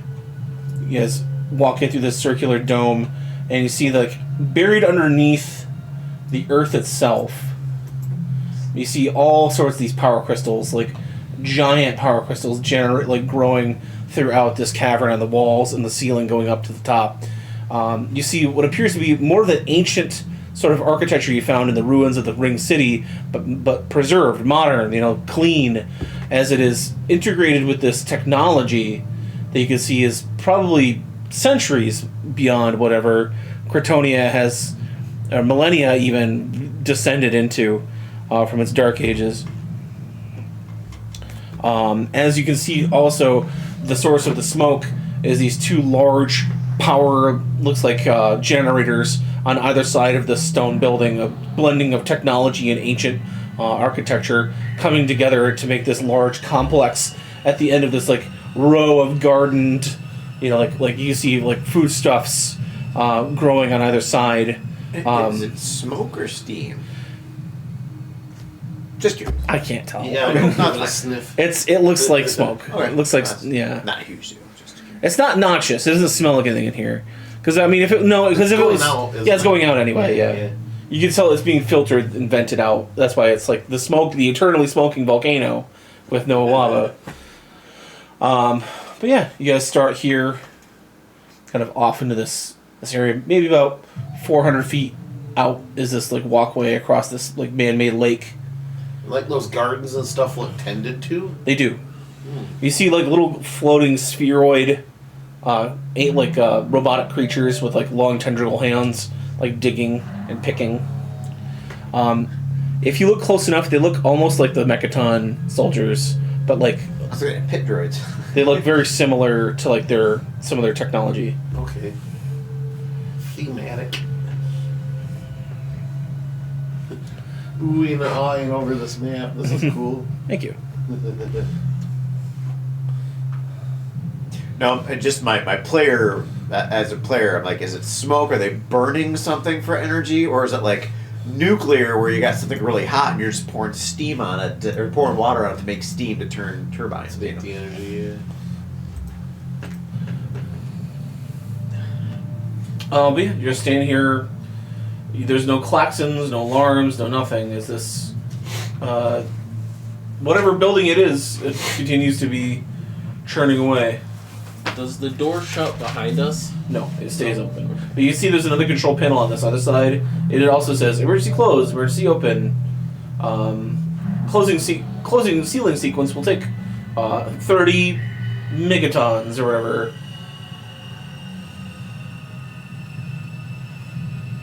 Well, I guess we'll leave it for now. Might as well walk in. Yeah. I don't know. Go say hello to the people here, or whatever. Okay, where do you guys go? Make our way straight up the middle, I guess. Okay. You guys walk your way to the marble sort of bridge that leads across this man-made river. Passive This man-made perception of lake. 18. Just a reminder. Okay. You walk along and you see mounted on the archway it's two glass domes that look like camera eyes, like pointed out. They and they like kind of zero in on you guys as you guys are walking across the bridge. Look into the lake and you see like dozens of colorful fish, smaller versions of the ones that you've seen on the surface. swimming through this like sort of man-made ecosystem for themselves. And as you get to the giant pillared doors, you see a light shield like fall up, like a clear energy shield. And you hear a voice that says, "Rukdak nu nakuraka pupukan zu tuka." Ring of comprehend languages. Whoever comes to my palace this late must be either a fool or a genius. Who comes to disturb the work of the good doctor? I suspect it's a long time since you've had visitors. Well, you can speak my language somehow. That's strange.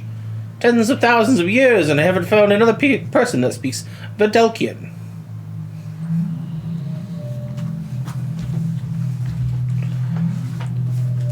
I am Pretorius the 85th, great-great-grandson to the 75th, the founder of, what do I call the city? Ceratopia. Ceratopia. Founder of Ceratopia. This is my research facility. What brings you here?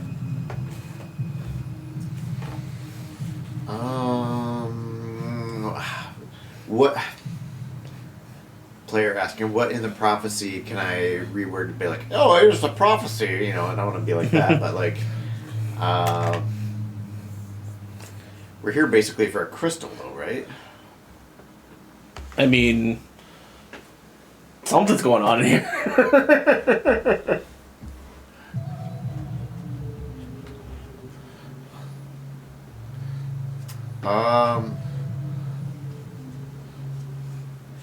We were directed this way by locals. As, Hold on. And you see a probe sort of float down and like floats in front of your face. Haggis. And it's a little beam like scans up and down. And for a second, it fires like a red laser at your forehead. And it's like you almost have like a little tiny mini seizure, like, and all of a sudden you can understand what he's saying. I just saw forever again. Sorry, I had to scan one of your brains to see what sort of languages you guys knew. I'll speak this new common that you folks tend to prefer, as you're not going to all understand his voice. He's got a slight Scottish accent. Ooh, this is how the critter talks, huh? Well, I was about to say some locals directed us to come in here and. He looks at the scan bot does float as he says locals. It floats. It looks at you like, oh, one of the subjects has returned. Subject? Yes. I'm not even Part of batch 4232Q57.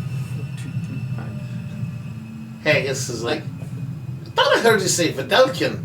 What do you know about this? And he pulls out the tablet. Oh, one of our very the fall of Videlkia. Oh yes. Oh, very fine piece of art you have there.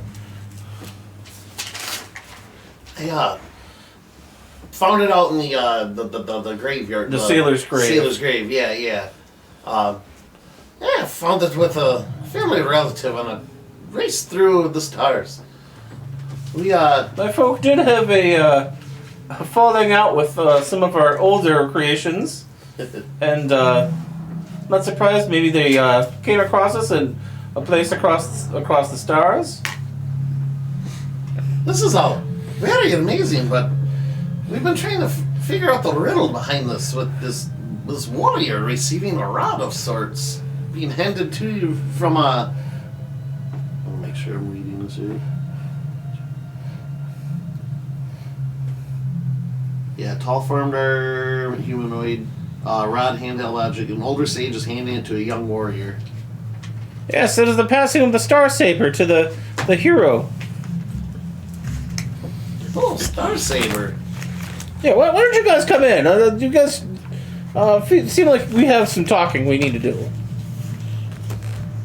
Then the light shield dissipates, and there's another little floaty droid floats up and kind of beeps like, hello, I am supposed to guide you to the meeting place, and sort of like turns around and floats back down. Delightful. Haggis is not even thinking about any danger. I'll ask first. Do you want us to close the front door, and I'll point back towards the sphincter?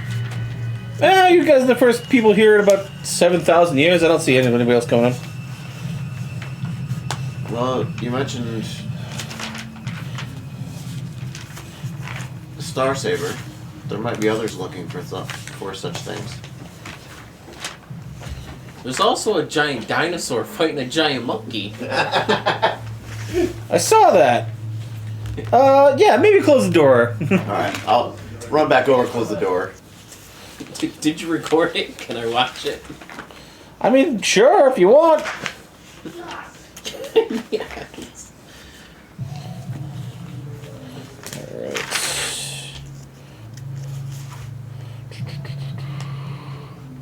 I imagine you haven't had much of that kind of sport in a while. Yes. Let's just say some of my creations maybe got a little out of control. The Jewel energy program, I'd say was a partial success and and also a partial failure. As you're led through this sort of grand entranceway, you walk down into this depression that kind of goes into the earth. You see the stairs like down this amphitheater.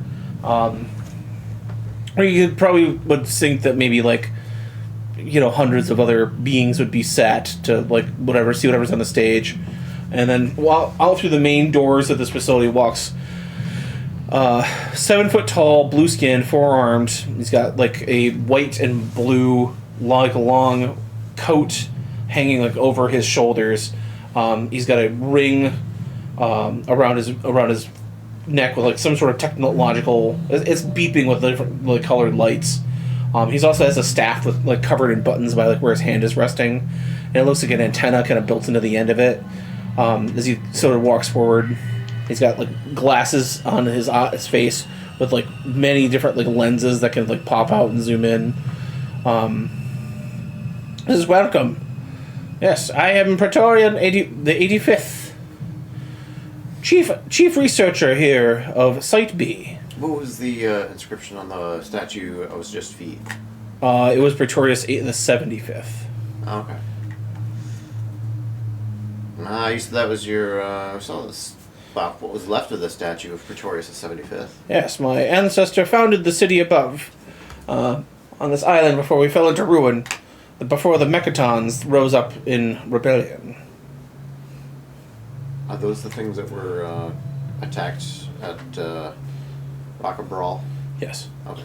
What was his name again? I'm trying to jot down. Praetorius the 85th. Mechatons, you say? Yes, one of our other unfortunate creations. As you see, he says that he side eyes Spike. Spike's oblivious. Don't suppose you know of any off switch for those things. If we did, we wouldn't have lost the war. Anyway, this way. He turns around and leads into the palace. Happily go after. Yeah. Okay. You guys walk into this palace and are seated by this large, you walk past some art pieces that don't replicate what you've seen. And you see underneath, you can tell the title of the piece is Sabith Gains the Saber, is the name of that piece of art. And then you see the other one broken down, where you only saw the part of it where the city is on fire. You see the complete section where it's a giant 20-foot long, 15-foot tall fresco on the side of the wall depicting that same bit of art. And you see a place that looks like this city, similar type of like whatever, covered in flames, UFOs floating through the air, like blasting like energy beams down at the bottom. And you see the same hero stabbing a sword made of light through the heart of a large, strange, fleshy creature, and various other bits of like robots like coming at the creature's aid. Essentially, it says Sabith fights the hive mind. And it also says in sort of brackets the fall of our city, or the fall of our capital.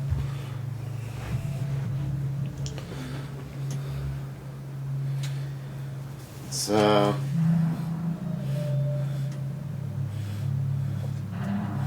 lack of better terms, rather sad. Well, I was gonna say a sad bit of artwork you have here with the fall of the city, but I suppose this person here with the saber is the hero.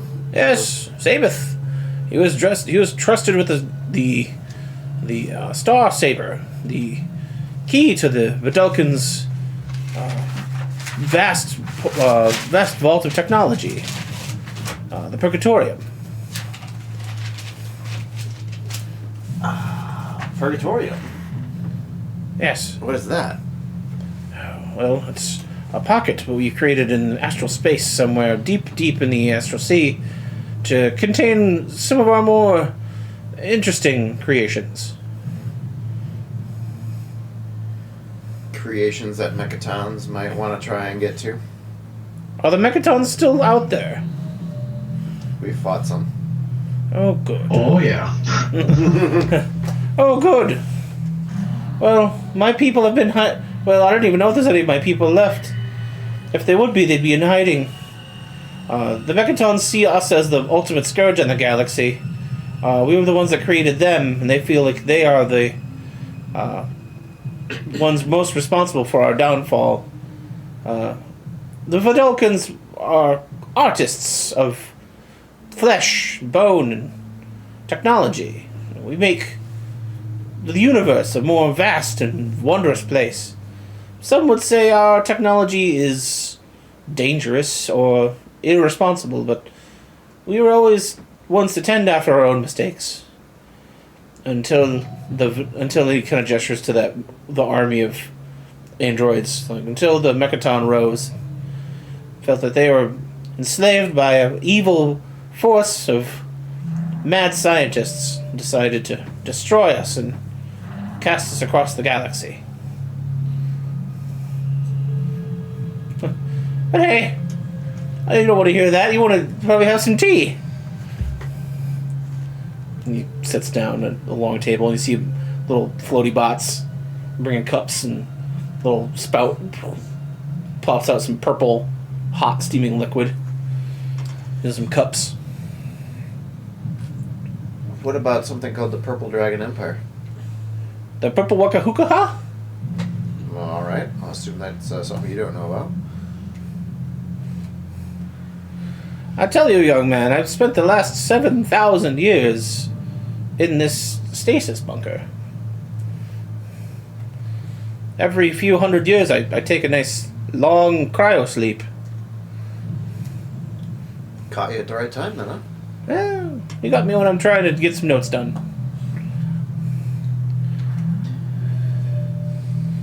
I'm trying to decide, because I probably have the saber with me. I'm trying to decide, like... You guys put it in the bag of holding. Yeah, okay. So it's not... Yeah, it's not technically it's in a pocket dimension right now. Right. So it's I'm trying to remember two things. Does it doesn't attract attention or anything when we pull it out, does it? Or You don't know that. Okay. I couldn't remember if we know at all. I think we presumed it did. You did presume it did, but you don't know for sure. Right. That's why we put it away. I guess to look at something there like, and these bits and bobs in the sword, is that what channels its powers? Oh, you mean the star crystals? Yes. Well, the legend was the Sabeth was handed the full saber. The full saber has access to all the powers granted through various Vidalcan technology. The red is obviously energy. The green is creation. Yellow is projection. Blue, you said blue. Blue is projection. I don't remember what the other ones do it. I'd have to check my notes. But once each of the crystals comes in a harmony with one another, the Star Saber is able to wield these magics almost as like a force of pure magical energy. It's a key, but it's also a blade. A blade key, if you will. A sword key. Sword key. It's a very key blade. I'm not going to say that on this because we don't get sued by a certain company. I'm sorry if I missed this, but a key, you say? Yes, when he gestures to the artwork of him stabbing through the purgatorium, you mean? stabbing through the hive mind. You can see that there's little things coming off of the saber itself. It's not just a blade. It's got like little key bits. Like so it would hanging trigger off the it. lock mechanism if it were inserted. Yeah. So the crystals around here would power the thing up? Well, you're a guest, and I trust you. This place is secure enough.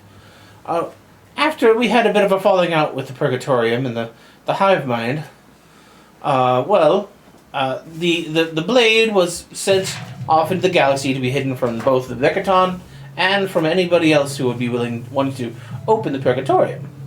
The Vidalcan secrets must remain our secrets. Our technology must remain our technology.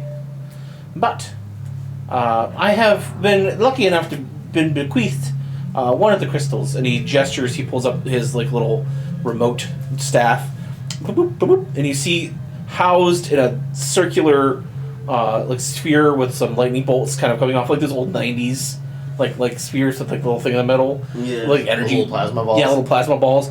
A green floating crystal, an emerald. I have been bequeathed with the star emerald. What's so dangerous about opening up the Purgatorium?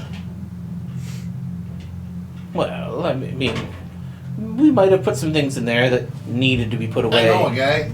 Yeah? Well, maybe put some things in there that needed to be put away. I'm trying to remember player again. To stop the Purple Dragon Empire, right? We have to open that up for some reason. He's also looking for the means to open up the Purgatorium. Okay. But we also, we're not I looking think our goal is we just did what we wanted to stop them from getting it. We might have some aligning interests here. So to stop them from opening it, we wanted to open it? Is that that was our kind of goal? We right? want to beat them to the punch. Or at least control the key, the means to opening it. Yeah. I seem to be under the... I was thinking for some reason we had to open it for some reason. Some people want to open it because there's. And there could be cool shit in there. Yeah. Say, we're pirates and we're all about treasure, and this is treasure. Yeah. I was under the assumption that we thought there was treasure back there. I mean, that is one of the legends. Right. Yeah. Treasure meaning power as well. Yeah. And that's what we're trying to beat these guys because they're taking over everything otherwise. I'm also trying to weigh this in as to do we tell him what's going on, or I don't trust him. but we need that crystal. Yeah.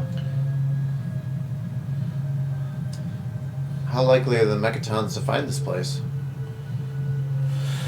Well, like I said, I've been here 7,000 years, so I don't think they're going to find me anytime soon unless you lead them here. Certainly hope not. I might. I might. Emily. What's in it for us?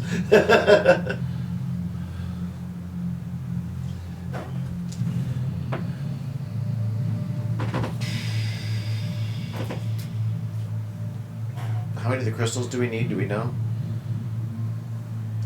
You know that there's 5. 5. We have at least 2. You have 2. right? You have the Star Ruby and the Star Sapphire. You now know that he is in possession of the Star Emerald.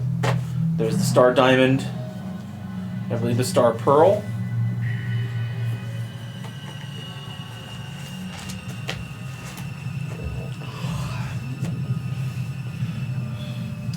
I've heard, kind of gathered this Purple Dragon Empire I mentioned. They want to open the purgatorium. They want to open the purgatorium? They want to, yes. We're They're trying to dicks like that. figure out a way to prevent that. And they're very bad people. They've been wiping out entire civilizations looking for this thing. I'm from a world, so I was ready to retire. Some things happened. I wasn't going to be able to retire, but then they showed up and took over the planet, and these people were able to rescue me and my family off of there. Oh no. We can't have that thing getting loose. And it sounds like these purple dragons would fall right in line with its plans. No, we can't allow the purgatorium to be opened. At all. Ever. His plans. Yes, the hive mind. Oh, the hive mind. What The are the Megatons. hive mind's plans? He kind of looks around. Unless you were sent by the hive mind. The Mechatons? No, we had to fight some of those things. Unless the hive mind is something separate from that. Maybe I was a little... It kind of goes to push a button on his... I'm gonna leap at him and smack his hand. As you leap, he hits a button and a little personal shield falls over him. And he goes, maybe I was a little bit too hasty to be telling you all these secrets. Maybe you need some time in the stasis to figure out what I need to do with you. We are hell being no. We are being honest. There is the Purple Dragon Empire that is looking to open up the Purgatorium, and we would like to prevent that from happening. Well, if they never get their hands on the Star Emerald, that's never going to happen. And with this sort of weird little impasse, this weird little conflict, I'm going to end tonight's session. As the boiling point gets a little bit hotter, The tension. the tension grows. I'm going to call for tonight. 10 experience for tonight. And next time we will figure out how to deal with Praetorius the 85th.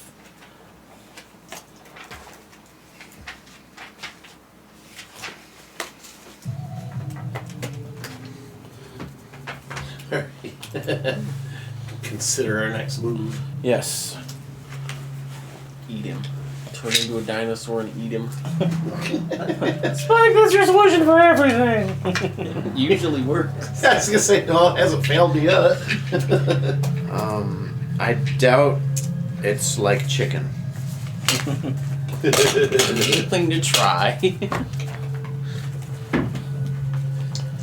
Alright, so a couple weeks, I believe, actually, Let me see here.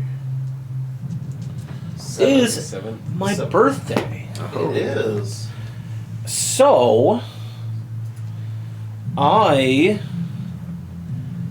if you guys don't mind, I would like to run a birthday one-shot. Alright.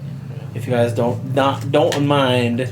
That's fine. It's a Spelljammer one shot, right? Yeah, no, alright. I don't want to spoil nothing.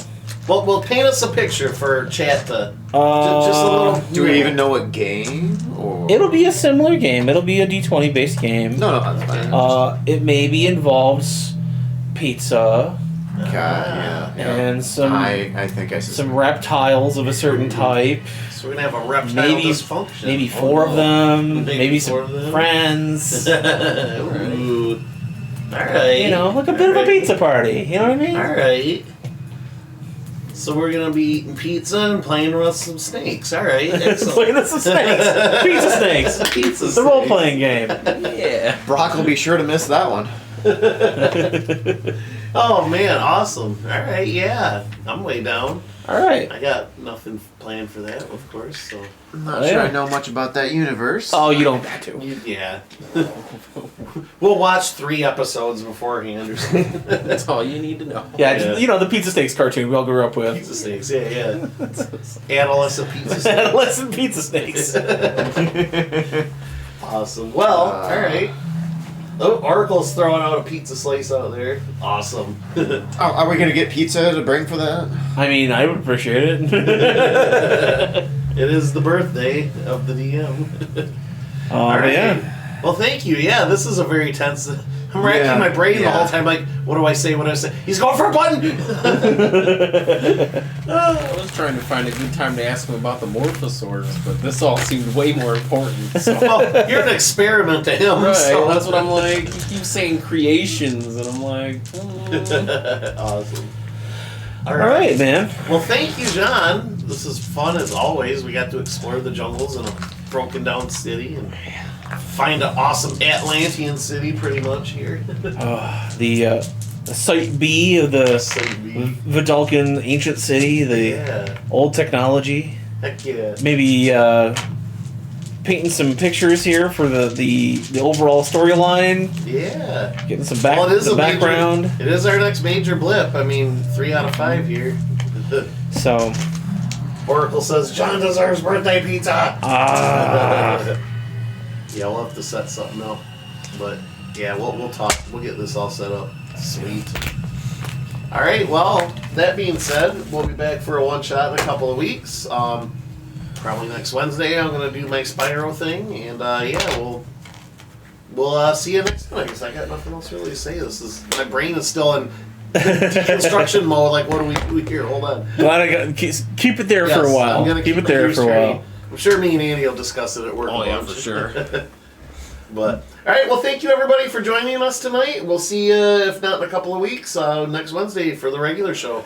And as of course, Yeah, we will keep an a. experiment on for you. I'll say we'll keep the city on. we'll keep for a you. city on for you. Yeah, there you go. We'll keep a great- 7,000-year-old science bunker open for you. All right, see everybody later. Bye bye.